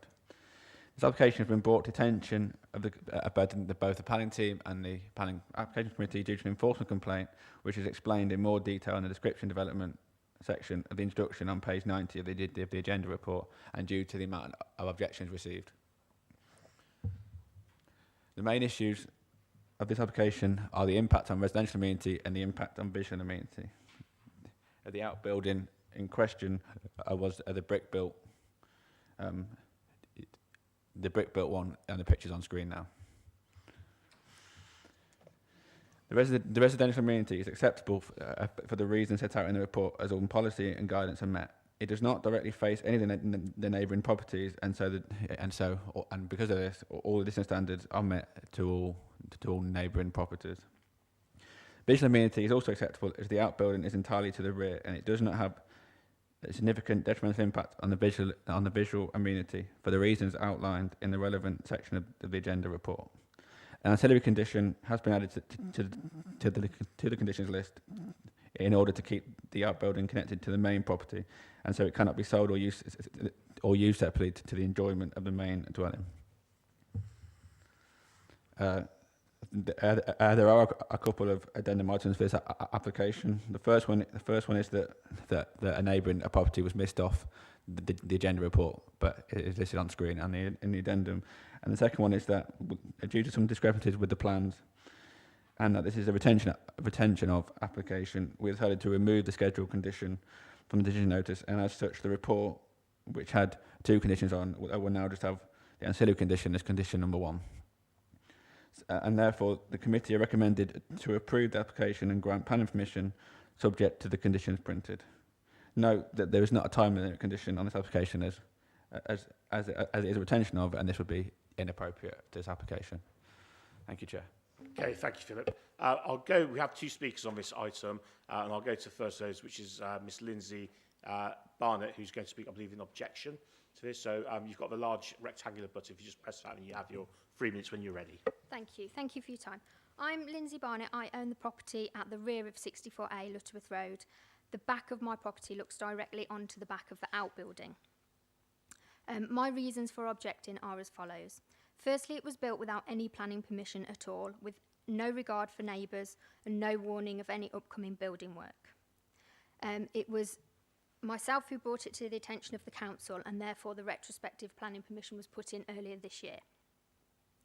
I understand that some developments can be built if they meet the criteria for permitted developments. However, this gives a limit of 2.5 metres in height. This outbuilding is actually 3.7 metres high, and it is built on the boundary line. The fence was actually removed to allow it to be built. Because it's been built without any planning permission, I question the fact that no building checks have been carried out. Are the foundations sound? Has it been built correctly? Is it even safe? I'm sure you can see from the photos that I've sent in that the workmanship is poor. It's built out. I know the front looks very nice with the bricks, but the back is built out of breeze blocks, and the mortar is very messy and looks unfinished. The building from my side of what I'm looking at is very imposing. It's taken over the whole view out of my living room window. and it's not, the back is not in keeping with what the front looks like, which is much more attractive. In fact, it just looks messy and unfinished from my view. Because it is so tall at 3.7 metres high, I've lost all the light in my garden and my lounge is now dark. I'm also concerned that it will devalue my property and put off future buyers. The plans that have been put in are actually incorrect. They show a distance between the building and the boundary line, which is not, there isn't a distance. It is built directly on the boundary line. So I would question that the plans are not even correct. I'm just asking you to consider all of these points.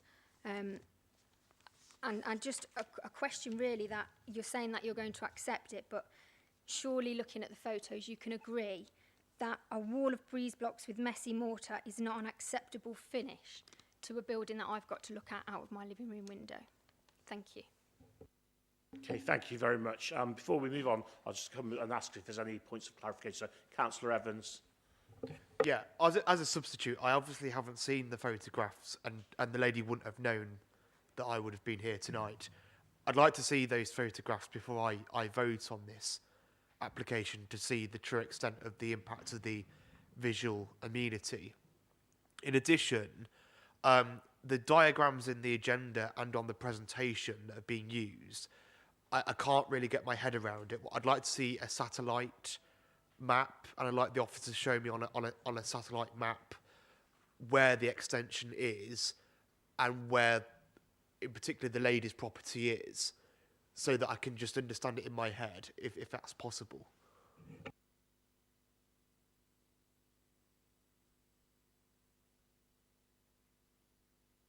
What we'll do then is we'll have a 5-minute adjournment just to allow officers enough time to access that material. Okay, so yeah, we'll have a 5-minute adjournment. So if anybody needs to go, Councillor Cape, now's your opportunity. There you go. Thank you.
Thank you. I'll now call this meeting to order again.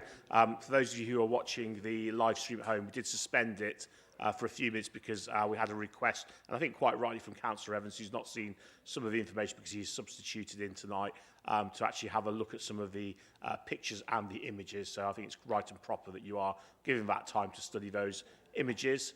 Councillor Evans, do you have any questions now you've had the chance to have a look? No. If you had a look, are you satisfied that you've had a look and you've seen the images that you requested?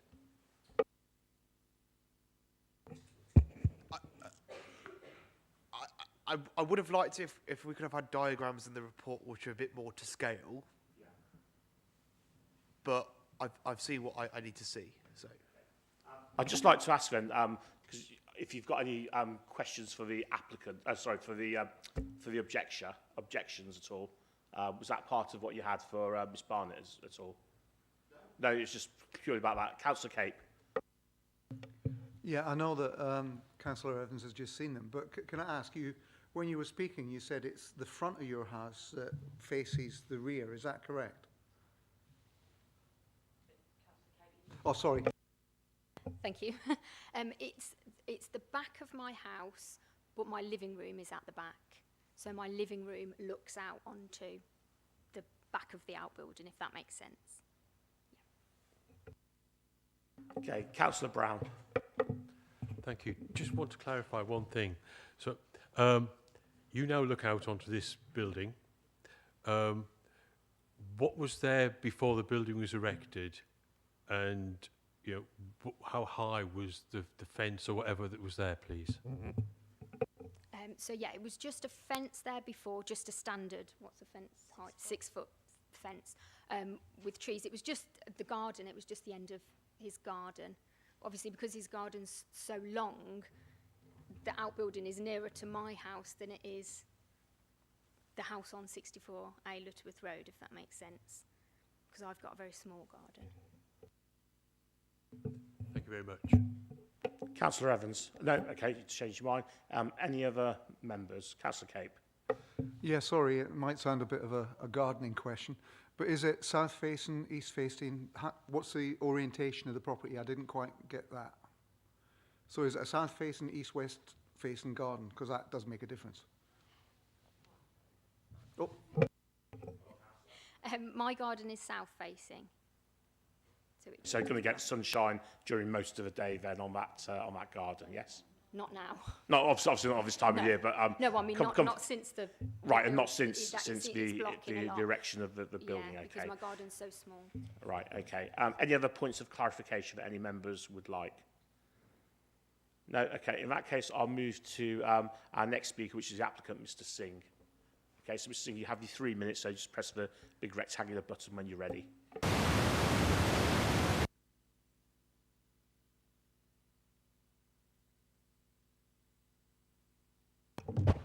Good evening, everyone.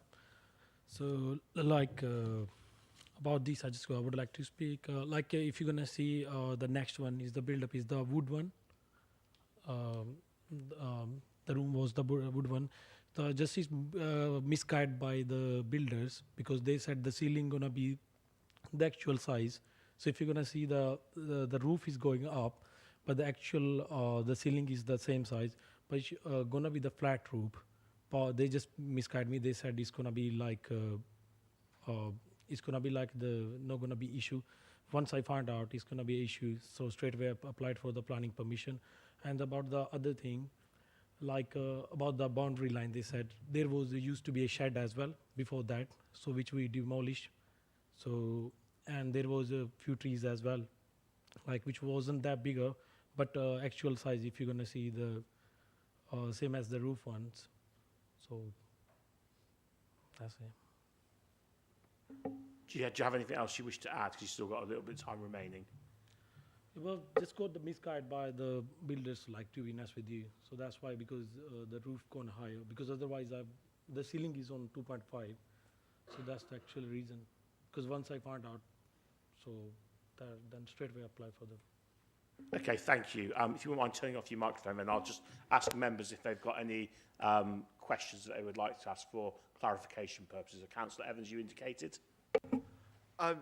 So I see that you have, in the designs on your floor plan, you have shower facilities and a toilet. So is the annex now sort of all hooked up to the sewage system?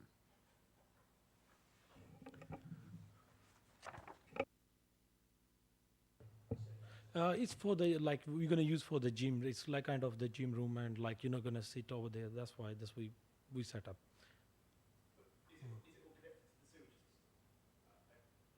It's not it's not done yet. Like, it's everything is in the middle. So to be honest, the builder's gonna do everything. So like, so that's why on the left. No, there is nothing at the moment. Oh, sorry, can I just clarify? Your intent is, though, to have plumbing that works and is functioning with a toilet. Is that the overall intent? Yeah. Okay. That's it. So it hasn't happened yet, but it's something you want to do. Yeah. I think that's what we were getting at, wasn't it? Because that's what they Evans? recommend me, because because I thought probably they know better than me, so just I was taking the advice. That's why. Okay. But they said you can't make for the living, like, well, as you're gonna use as a gym rooms and things like that. Okay, thank you. Do I have any other members? Councillor Brown, then Councillor Cape. Sir, quick question, sir. You contracted a builder to build this for you. Did he build what you asked him to build, or has what's been built something different to what you asked for?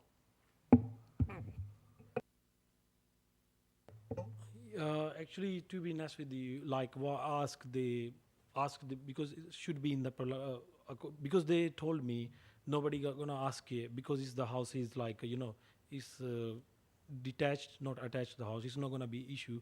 Why ask? I said because I don't know about these kind of things, to be honest with you. So I asked to make it which gonna be in the legal things. So that's why you can say just trusted a lot on them. Thank you, Councillor Cape. I'm not sure if it's a question to Mr. Singh or to the planning officers, so I think it's more for the planning officers. So. Have any other questions or points of clarification anyone would like to make with Mr. Singh? No? Okay, so in that case then, we have a proposal in front of us to grant planning permission, okay, subject to the conditions printed. Now, obviously, to move discussion, we need to sort of approve that. So with that in mind, do I have a proposer and a second? So Councillor Smith and, is that hand up, Councillor Shires? Yeah, it was, yeah, okay, sorry. And Councillor Shires to sort of second that proposal. So I'll open the floor then to general debate. So I'll go with Councillor Smith as he was the proposer, and I'll go round the room. Yeah, thank you, Chair. We've got several things to deal with here, different issues, some of which we can decide on tonight and some of which we can't. We don't have the power to. And just for clarification, we can only judge this application based on the National Planning Policy Framework. Does it meet that? And from what I hear from officers, it is permitted development and it meets all those regulations. So in terms of the application itself, I don't see any reason to refuse it. But there are other issues with it. There's been issues raised about the quality of the build. There have been issues raised about the view, and I certainly feel for the lady there in terms of looking at a breeze block wall that wasn't there before. So there are several issues, but they're not within the remit of this committee, because issues like that are dealt with by building control. So a question to officers is, can we make sure that building control get involved, inspect the building to make sure it's built within their regulations, and also in terms of the construction and the materials used, can we add a condition that says that the subject to the application being approved, can the applicant submit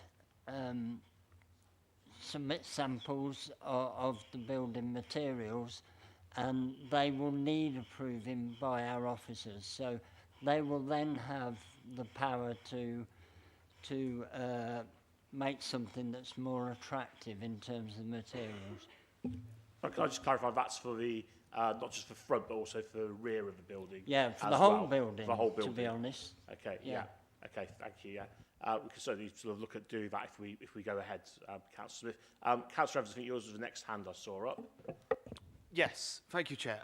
What I wanted to ask was, what are the rules in the planning system around how annexes can be used? Obviously, it stipulates that it's going to be used as a gym, but you can see that it's going to have a shower, a toilet, you know, etc. It's going to have another 2 rooms. Let's say that the applicant in a few months' time wanted to turn this into a residential property. Would they have to submit a change of use application? Can you explain a bit more about that to me? Because I'm not fully comfortable with this at the moment. Yeah. Yeah, sorry. Yes, just to explain, if this was to be given permission, it would be given permission which, with a condition which would basically say that the use of that building had to be ancillary to the main use of the property. Now, that doesn't necessarily mean that they couldn't turn it into more living space, but that living space would have to be used by the family resident in that property. If it was to become a separate unit of residential accommodation, so basically it was a separate, you know, building with its own front door, its own amenity space, everything like that, then yes, they would need to come in with a new planning application. And that's how we control the use of annexes. It's by ensuring that they're not severed from the main property in any way. Yeah, Councillor Evans. Yeah, that's fine. And the other thing I wanted to ask, I haven't sat on planning for a long time, so if this is sort of out of order, Chair, just say. But could I have advice from officers? Is there anything that you think on this application that we as members could condition to perhaps try and camouflage this annex in any way? I don't know if that's right for me to ask. But I think Councillor Smith, whether he's covered that in terms of materials, it was rather traditional materials to actually.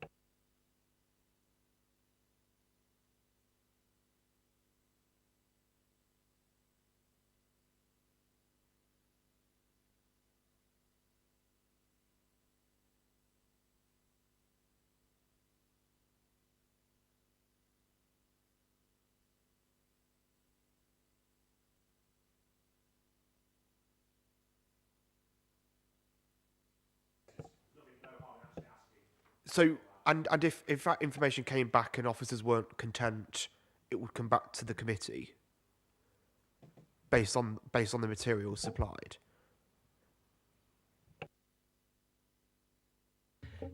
Just to clarify, we would be in a position where we could put a condition on the application to basically say that the external finishes of all the building are to be brought back to planning officers for consideration.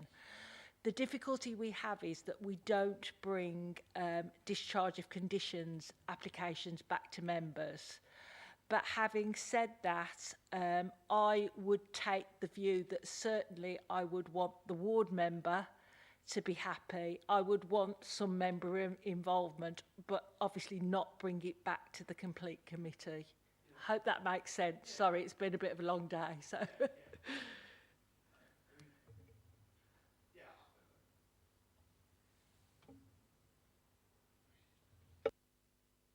That's fine, Thank Councillor Evans. I've got two other speakers. Sorry, with you. I thought you were signaling you were done. No. All right, okay, carry on. Sorry. And I'm happy with that from the head of planning. I mean, from what I've seen, I can see why members are going to be torn with this application. I think it's very finely balanced, but I don't feel comfortable putting my name to this, so I'll be voting against. Thank you. I have two other speakers who have three other now, so I'm going to go the order up Stephen. So Councillor Hammersley, Councillor Shires and Councillor Cape.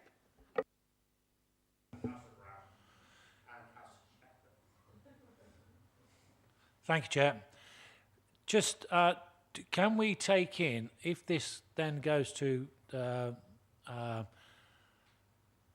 samples being supplied for being passed or whatever, this young lady has got to look at it. Not the gentleman, although he would look on his side, but this lady from her garden, that she is the person that's got to look at this forever. Does she have any say at what she can look at?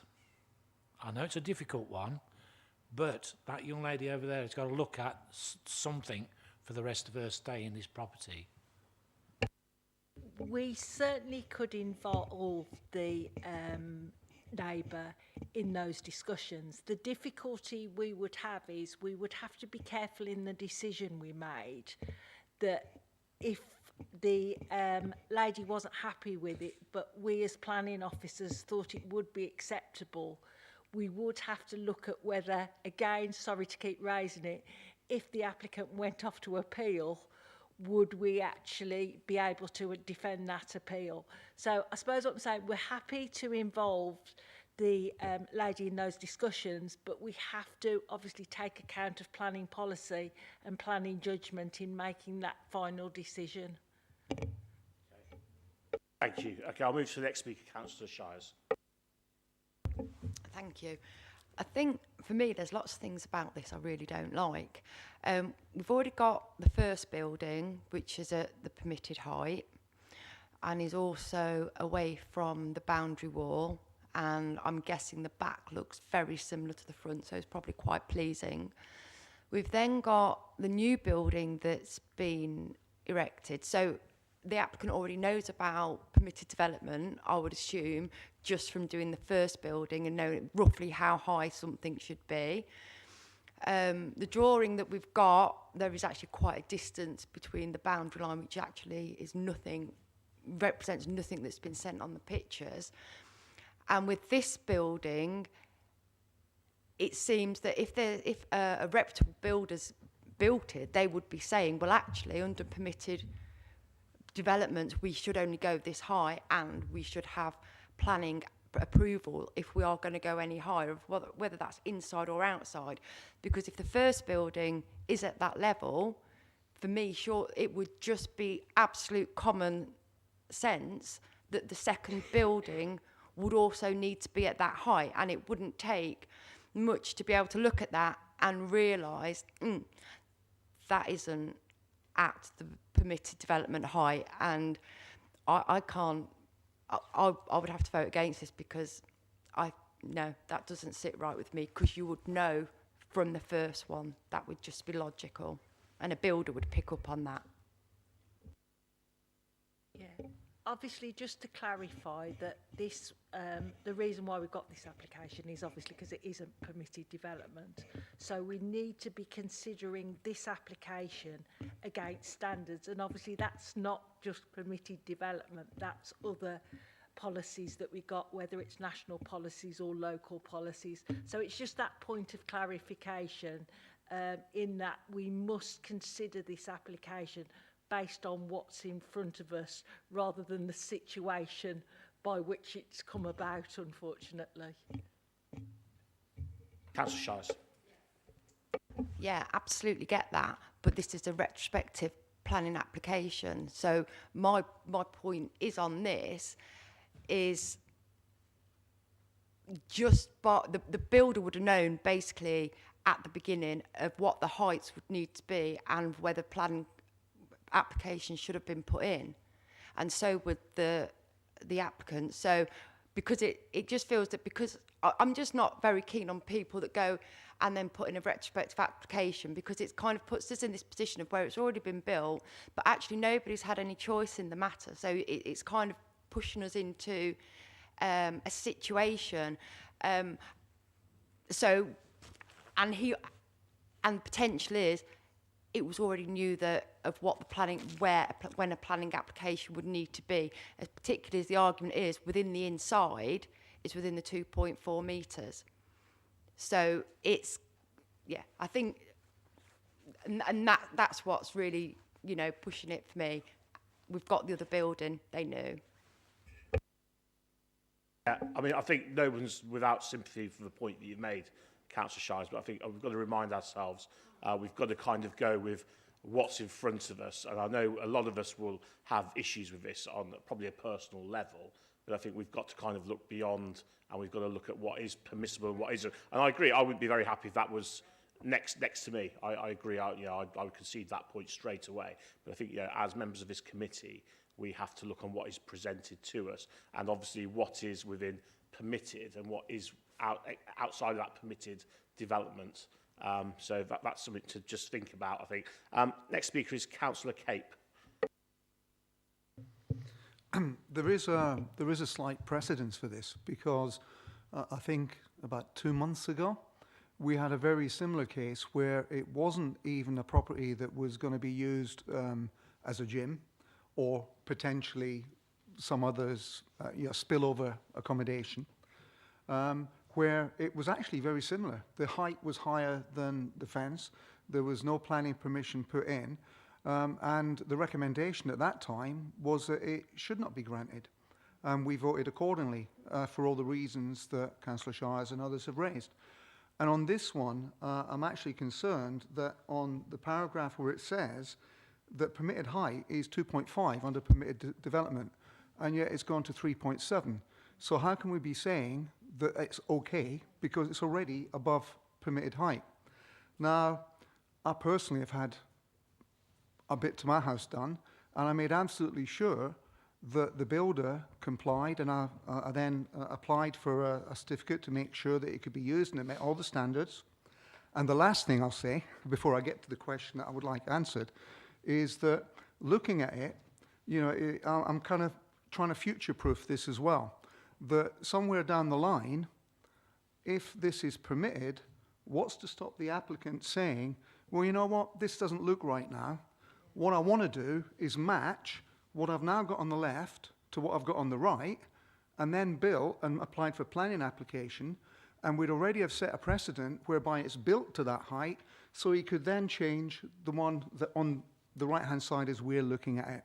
So I'm really trying to understand why you said it's okay to approve it, when only 2 months ago we turned down an application which was for an outbuilding, similar, he's saying it's an outbuilding, and it was only used for storage. That's what I can't get my head around.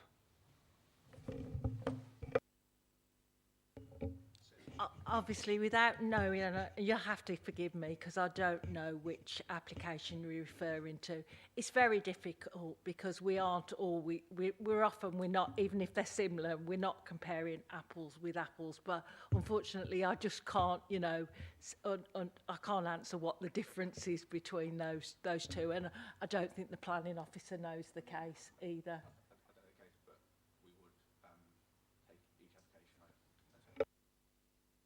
No, I don't know the case, but in terms where we have similar applications in different parts of the borough, we do take each plan application on its own merits. So we wouldn't, just because that one was refused, that could have been refused for a number of reasons that are different to this or similar to this. But we wouldn't be saying a no to all outbuildings because that was refused at committee. What you have to do as part of this committee is judge this application at this address, at this site, not comparing it to somewhere else in the borough, unfortunately. So that's what you've got to really consider.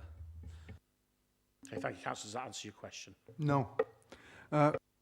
Because it still doesn't raise or answer the question as to why permitted development is to 2.5 metre in height and this goes to 3.7.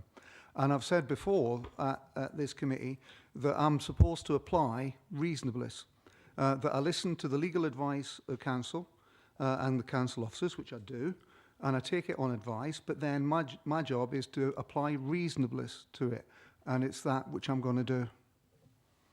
Yeah, because I thank you. don't think it's reasonable. No, absolutely, and you're within your rights to apply that that sort of style of thinking. Okay, next speaker I have is Councillor Brown. Thank you, Chair.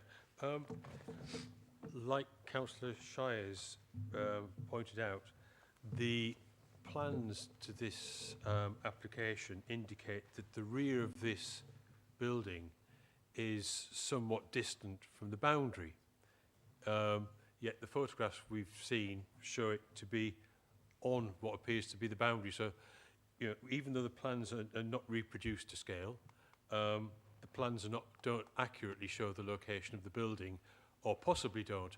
So my question to officers is, has anybody been out to check what the situation on the ground is?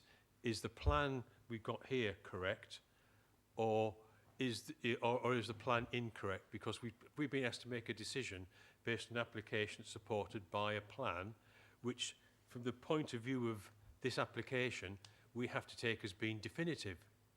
And if the situation on the ground is not as per the plan, then the plan is not fit for purpose, and we cannot proceed until we've got a plan that is fit for purpose. Can you please just give me an answer on that? I do have another point, but I'll come back. So yeah, I've personally done the site visits for this application. So I've been out on site, and since we got the photos yesterday, I've been out as well to have a look. If you look at the because this is a retention of, we can approve the outbuilding as is. So that's why, if you look at the addendum, the schedule of conditions has been removed.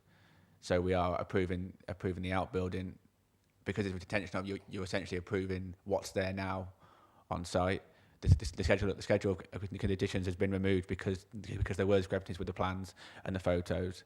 If this was a proposed outbuilding, then we would need detailed the plans to be properly, because it's a retention of. You would need that sometimes photos are enough in this situation, so you would be approving the photos and the description. I hope that answers your question. So is it on the boundary, or is it set in from the boundary? I mean, we have no reason to not think against the photos, but we did get a clarity from the applicants who did claim that the plans were correct. So we are but we would, I mean, that. Okay, so I mean, I have heard from the objectors sort of like, saying it's not just now. And whether this is a good time to come in, I think, on this possibly. I appreciate us to have another couple of speakers. But I would like to possibly propose a motion, and I will move it from the chair, if I have a seconder, that we do a site visit on this one, because I think we need to perhaps go and have a look at this and sort of make our own determinations, because I do feel the plan is a little bit on the back of an envelope, and it doesn't necessarily bear relation to what we're having presented to us. And I think, for our own peace of mind, to make sure we do this properly, I would move that we go out and we have a look for it ourselves. So I think I did see a couple of hands. So thank you, Councillor Shires, yours the first one. I'll take that. So I will ask, if we could take the vote now, if that's okay. I think it's okay. So I don't know if I need to ask legal just to confirm that. Wendy, are you there? Yes, Chair, that's fine. Okay, so I'll say I've got a seconder. So all those in favour of conducting a site visit? Okay, so that is unanimous. So we will defer this item, because I think really to do it justice for both parties, we need to come out and we need to satisfy ourselves with what we're seeing in our paperwork, the photographs that have been submitted. We need to really get eyes on it ourselves and be able to walk around it and have a look and do all those things that we do to get the best outcome for both parties. So thank you very much for coming in. We will defer this item, and we will go and we will look at it from both sides. Yeah, absolutely. Officers will be in touch to sort of arrange that meeting, okay, with both parties. Okay, so thank you very much. I say we will reconvene this and have this item reheard once that's so you'll all be invited back where you can sort of make statements as well at a future date. Okay, so thank you very much. Okay, so we'll move on then in that case to item number 6. So whenever you're ready, Philip.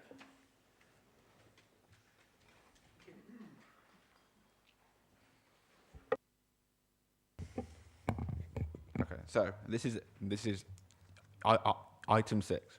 This is an application for the retrospective planning permission for the retention of the demolition of the factories that were situated on the site between Anchor Street and King Edward Road, which is the old P&C called the building.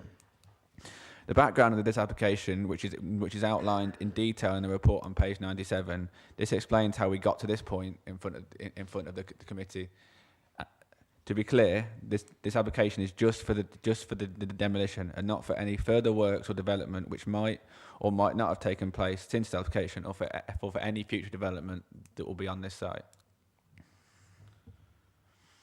The main issues which were assessed for this application were the current land designation of the site within the borough plan, the impact on residential and visual amenity, and the impact on heritage assets and historic environment. The main points for the land designation is that the land is labelled within the borough plan. It is labelled as employment estate suitable for alternative uses under the policy E2. Designation is explained in the agenda report and how, although the use currently is for employment, even though the factories are disused and vacant, this demolition would possibly result in a loss of employment options. The demolition will open opportunities on the site, which is acceptable under policies within the borough plan. The next assessment issues were the impact on the residential and visual amenity. It is assessed that the impact on both amenities is acceptable, and it could even possibly be argued that it would enhance the visual amenity of the area as the factories were disused and vacant.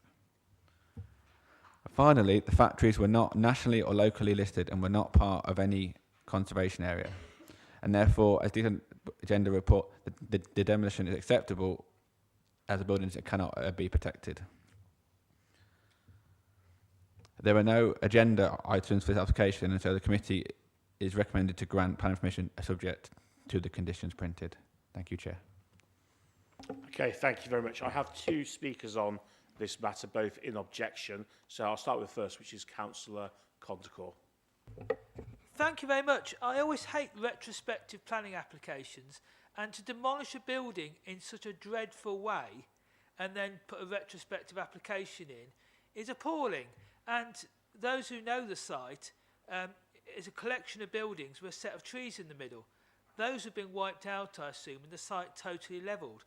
The residents in September were told of a prior notice for demolition. They started to tell the council what issues they had. I don't think anyone objected to the principle of development, but there are things like boundary walls and working arrangements. And the people who well know the planning system, they're regular applicants to this committee, just demolish everything, take the boundary walls out, actually demolish onto the highway and take out parking spaces, all totally without any ability for residents to comment, because the application was put in September and withdrawn in September. And if you look at the map on the back, it's dated April. So the applicant knew he was going to do this, applied, it seems, as absolutely late as you could possibly do. And then as soon as people started objecting or wanting comments about it, then we demolished it. I mean, this council's a laughing stock a lot of the time. And when people get these letters saying, we've had an application to retrospectively approve a demolition, I mean, the letter was very confusing for the residents who'd got it. They're thinking, well, how does this work? And I really think we need to take a step back, work out what's happened while the applicant was able to demolish it when it was under enforcement action, and also what damage has been done in terms of the loss of the boundary wall and the loss of biodiversity. So either as a response to a condition to this application that they put back, or a future application on the site, it is assumed that those trees and things are there in calculating the offsetting and things you need to do for the next site. And in terms of the residents' comments, also they're worried about flooding, because obviously buildings have gutters and drains and take stuff into the drainage system. If you flatten a site, you can actually increase the flood risk because the water off the roofs is then not diverted into the sewers. So I can't believe they're trying to get away with this, and I ask the committee to do what they can. I mean, I don't think you can tell them to rebuild the whole building and whatever, but I do think some of the damage, like the party walls and the loss of biodiversity, we should actually be able to at least put steps into actually asking for party walls to be rebuilt and asking for a contribution for the trees that have been chopped down. And I say, these are people who haven't done this by accident. Yeah, the number of applications and the planning history for this site is incredible. It's 9 years of application put in, application withdrawn, application put in, application withdrawn. Yeah, we want these sites developed, and we want them developed well. And a lot of the comments from the residents are also about how it was done, the method. Thank you, Chair. Sorry, thank you, Councillor Condicle. Can I ask, do any members have any points of clarification they would like to ask for? Yeah, Councillor Cape.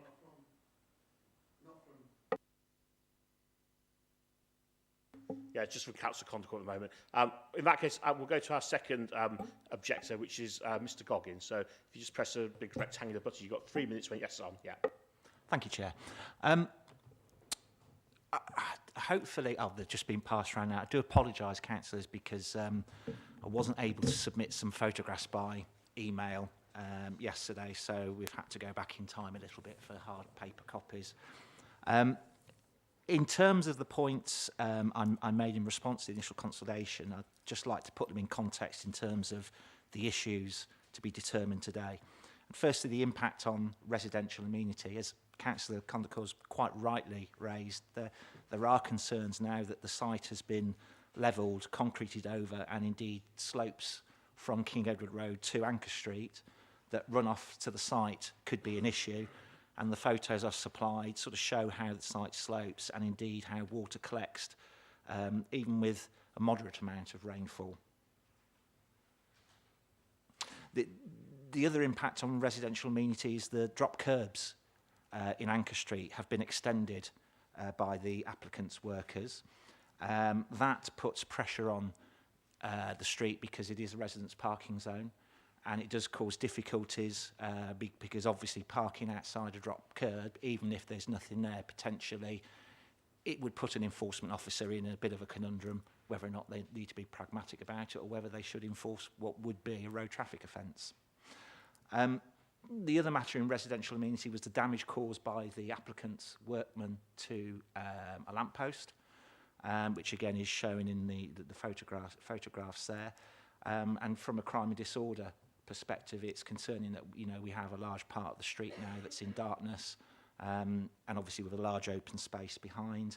Appreciate that a new lamppost has been installed by the authority, but it's not working, and we still have half an old lamppost there as well, which I think goes to the next point to address, which is the visual amenity. As you can see from the photographs, some fencing has been put around the site. In the application, it says that this will be an improvement on the old site. Well, I think it's rather presumptuous of the landowner to decide what the residents may or may not like to be looking out at. To my mind, it is like looking out over a prison exercise yard. And I would ask whether alternative fencing should be put in. This borough has some fantastic street artists in the area, and the hairdressers at the bottom of Anchor Street has a fantastic mural painted there. With solid fencing, it would be a great opportunity for expression for the youth in the area, and potentially go to item 4, which is leave a bit of a heritage, even for a short time. In conclusion, I agree with Councillor Condicle that the applicant has showed a blatant disregard for the planning regime with his actions. And in conclusion, I'd invite the committee to consider whether conditions should be attached to this retrospective to put things right and future-proof it. That, to me, looks like a car park. Thank you, Mr. Goggins. That's your 3 minutes. Thank you, Chair. Buzzer has sounded. So thank you. I will ask, do any members have any points of clarification?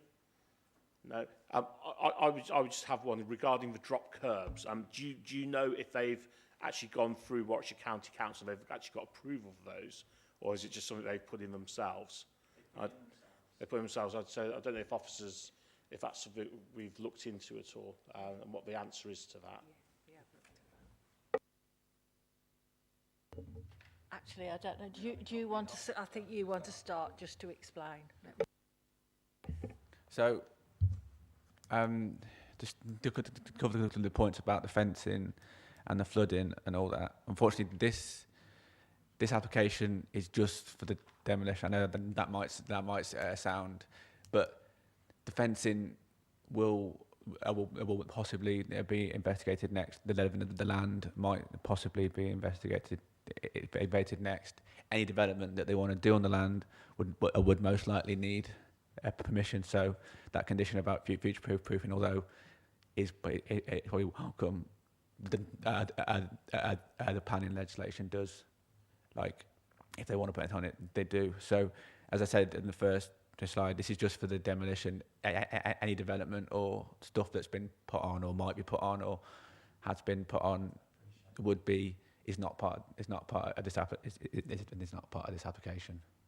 Thank you, Chair. Okay, so that's something we can't really consider then. It's not something you can consider as part of this application. Is how the extras have been put on. It's just whether the demolition of the factories and the buildings that were there is acceptable or not. Okay, so any other points of clarification before I move us to the vote? Yeah. So just to clarify then, we're only looking at the demolition because the next investigation is going to be the fence, and then there's going to be another investigation regarding the flooding. So that's going to be 3 in total for this one. Just to clarify, this is the application for the demolition of the buildings.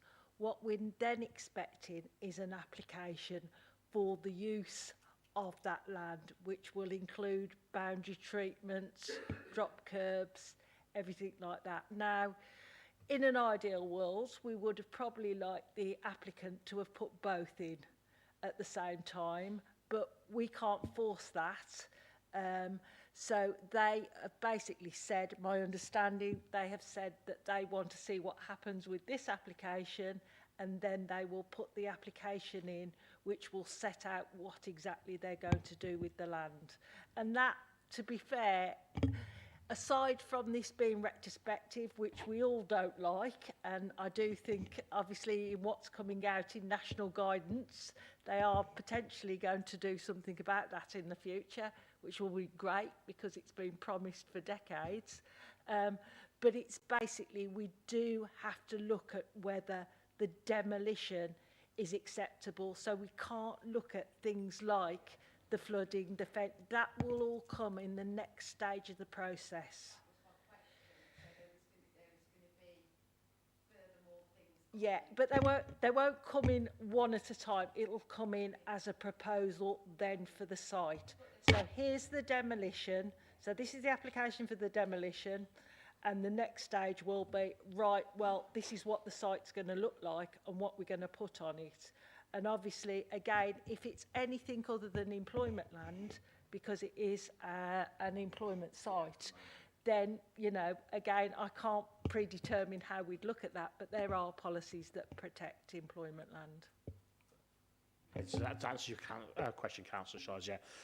Yeah, I mean, I think it's a difficult one. It's not to get it muddled in our heads when we're thinking about what we're actually talking about here and what we're voting for. So it is very much, as Maria's stated, it is just about the demolition itself. Now, I'm not going to take any questions because we haven't actually proposed and seconded it yet. So I need to do that first, and then I'll open it up to debate and discussion. We're just doing some of the clarification part. So obviously we have a recommendation to grant planning permission. So in order to move this to debate now, I need a proposer and a seconder. So Councillor Shires proposed. Councillor Smith, are you happy to second? Okay, so I'll open the floor then. Councillor Evans. So can I just clarify? This application, we're being asked to give consent for a building to be demolished that's already been demolished.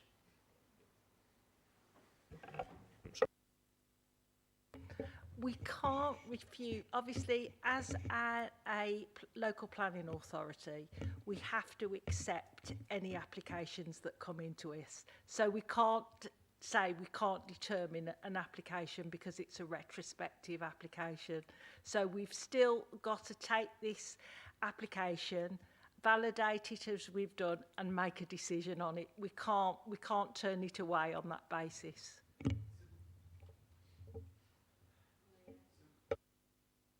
So we've basically got to imagine in our heads that the building is still there, and we've got to assess whether or not the building, the invisible building, is fit to be demolished.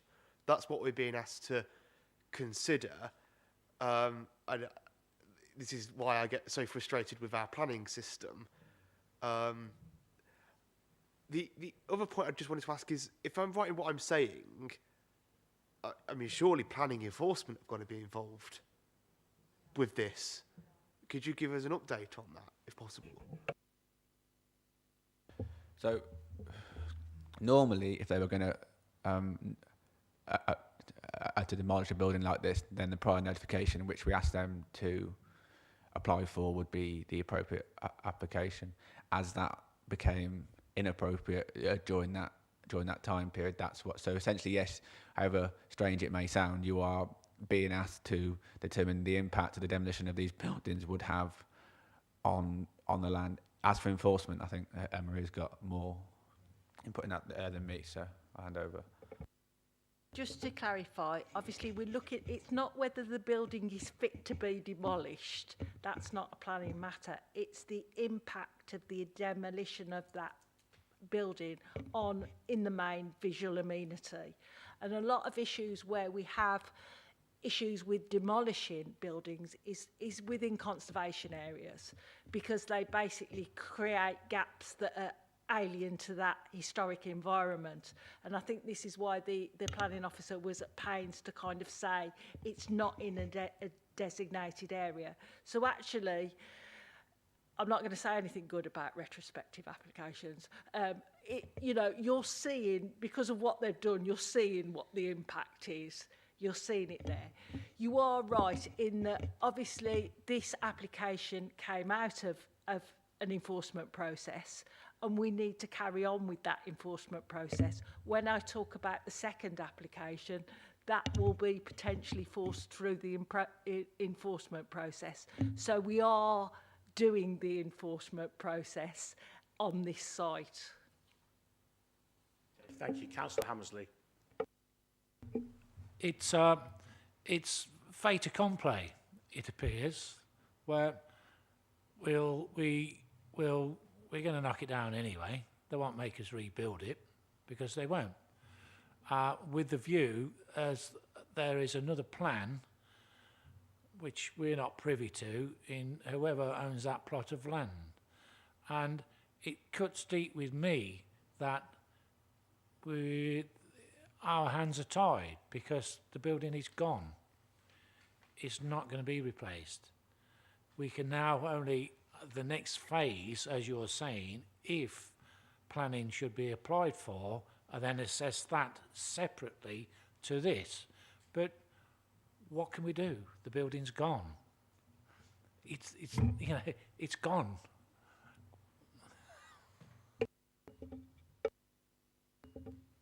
Obviously, as planning officers, if we felt through this retrospective application that we had planning grounds to basically say, you've got to put it back up, then we would be recommending that. But we haven't got planning grounds to actually say that. So again, you know, it shouldn't be retrospective, but we're presenting it to you as if it wasn't. We've assessed it as if it's still there. And on the basis, it's not in a protected area, it's not for, done anything with protected views or anything like that. We are still making the recommendation to you as officers as if it's still there. And so it's if it was still there, we would still be making the same recommendation to you, because it meets the planning requirements. Sorry. And I fully understand, but this, to me, seems is a very grey area, because this could continue around the borough with people making fait accompli, I'm going to knock it down, etc. And it's difficult for you, but in the planning office, but extremely difficult for us because it's already happened. So it's, I don't know where to go with it. Councillor Cape. I agree. It's a Jesuit principle. It's easier to seek forgiveness and ask permission. You don't knock down buildings unless you plan to do something afterwards with it. And the people that have done this obviously knew that. So my question is, you're saying that we are where we are and that other action is going to be taken, hypothetically, or probably. If we were minded to vote against it, would that in itself prevent the enforcement action going ahead? In other words, by trying to do good, would we actually make the situation worse? Obviously, if we refuse this, then you're right in that they won't move on to the next part, which is basically looking at what they're going to go on site. What they'll do is they'll take this to appeal and wait for this to be decided by the planning inspectorate.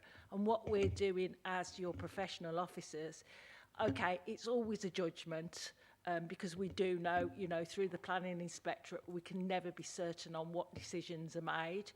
But we're sort of recommending to you that basically if it did go to appeal, that they would be likely to win at appeal.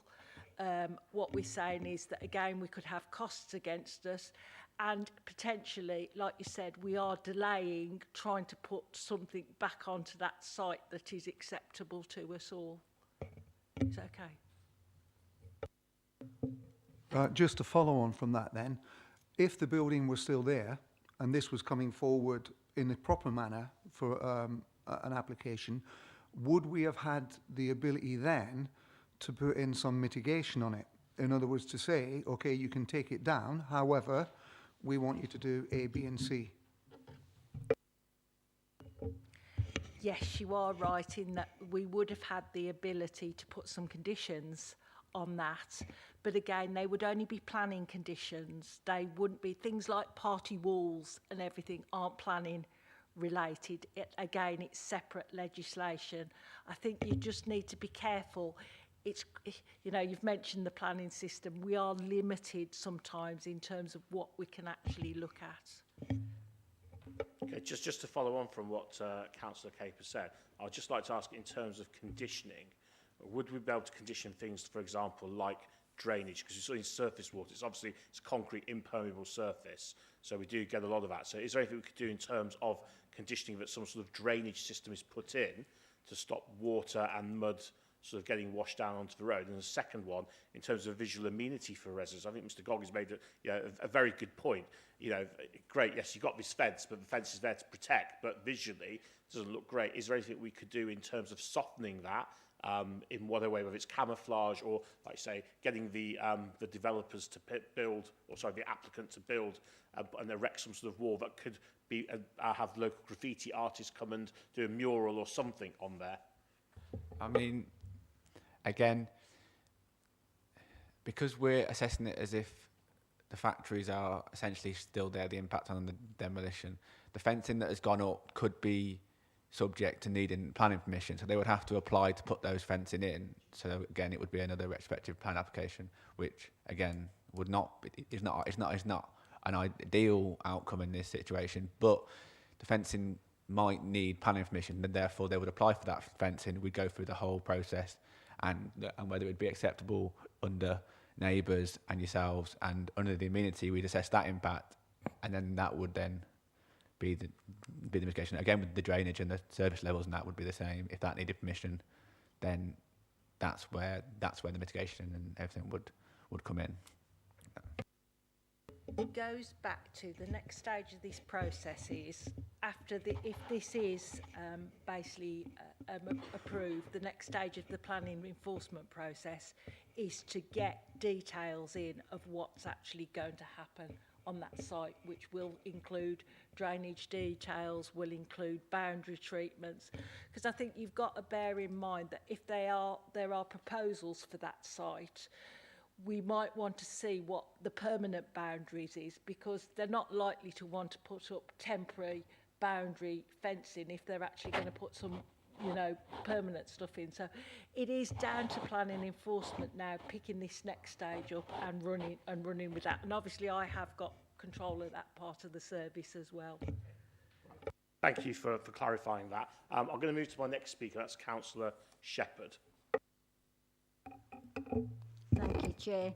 I mean, the speed that this development came down in terms of over 4 days was astounding.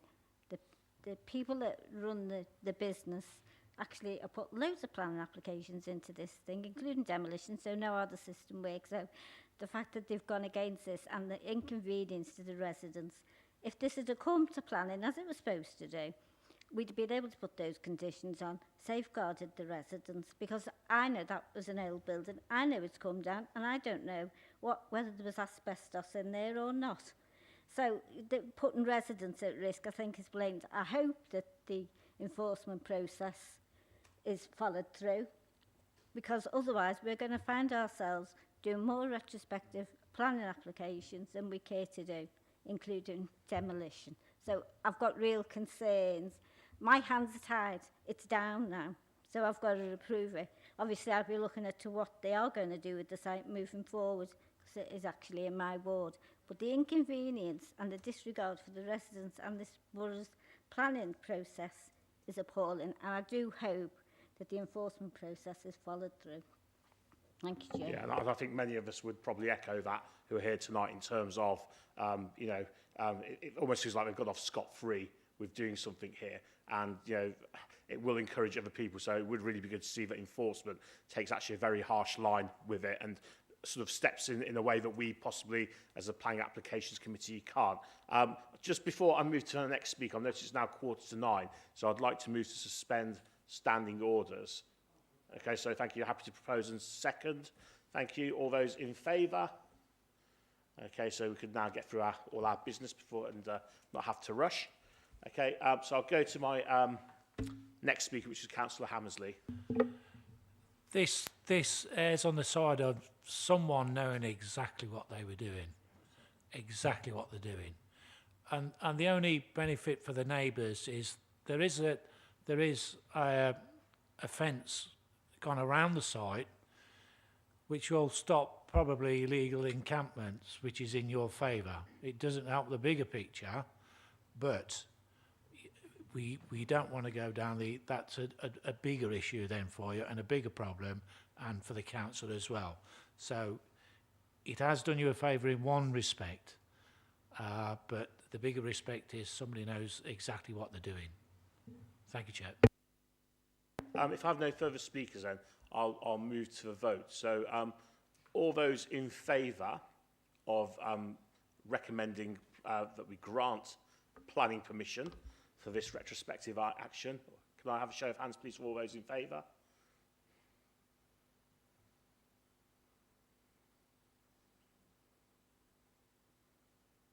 Okay, against? And abstentions. Okay, so reluctantly, that is granted, but with the hope that as we move forward, we'll have a look at, keep a very close eye, I think, on this development. I hope that enforcement will as well. But I think, hopefully, in your benefit, that now that permission has been granted, that something will come forward which is better and will replace something. Because I don't think any of us are very happy with having to grant this evening, as you can probably see from the discussion that we've had. But sadly, in terms of what we have available to us, it's probably for the best in terms of the short term, and hopefully in the long term something better will emerge from this. But rest assured, I'm sure we will all be keeping a very close eye on this site, both officers and councillors alike.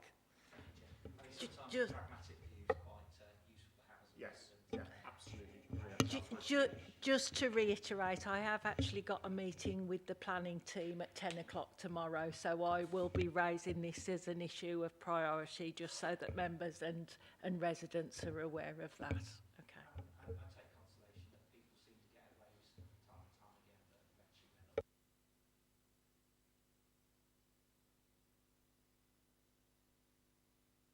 Okay, that moves on to our final item of it, night, item number 7. So, Philip, whenever you are ready. This is an application at 5 Cabin Hill Road for a 2-storey rear extension, which is an amendment to a previous approval of at 039-115. The main assessment issued for this application are the impact on residential amenity and the impact on visual amenity. The impact on the residential amenity is acceptable, and the reasons and details are outlined in the report. There is a shortfall in one of the distances to the habitable windows at the rear of number 17, which is shown with the red arrow on the screen. However, due to the orientation of the two properties and the change of elevation, although there is a shortfall, it is considered acceptable with more detail stated in the agenda report. Thus, the impact on the residential amenity of the neighbouring properties is not detrimental and so acceptable. The impact on visual amenity is also deemed acceptable as it complies with the relevant points in section 13 of the SPD. But they are incorporating PPC aluminium doors, which are new to the property, and hence why a materials condition is not added to the decision notice. Overall, the impacts on both residential and visual amenity are acceptable, so the recommendation is to grant planning permission subject to the conditions printed on the agenda report. As you can see from the addendum, there is an item that is just rewording the paragraph for the impact on 5 and 7 Broome Way. The impact is unchanged through the two wordings, as you can probably compare, but it's just making you aware that it has been reworded, and therefore the recommendation is to grant planning permission subject to the conditions printed. Thank you, Chair. Okay, so I have no speakers on this matter. So we've got a recommendation before us to grant planning permission. Do I have a proposer? Councillor Cape. And do I have a seconder? For Councillor Shires. Okay, so I'll now open the floor for any members. No, okay, I'm not seeing any members indicating, so in that case, I will move straight to the vote. Okay, so it's your final chance if you do wish to speak. No? Okay, we'll go to the vote then. All those in favour of the recommendation as printed to grant permission?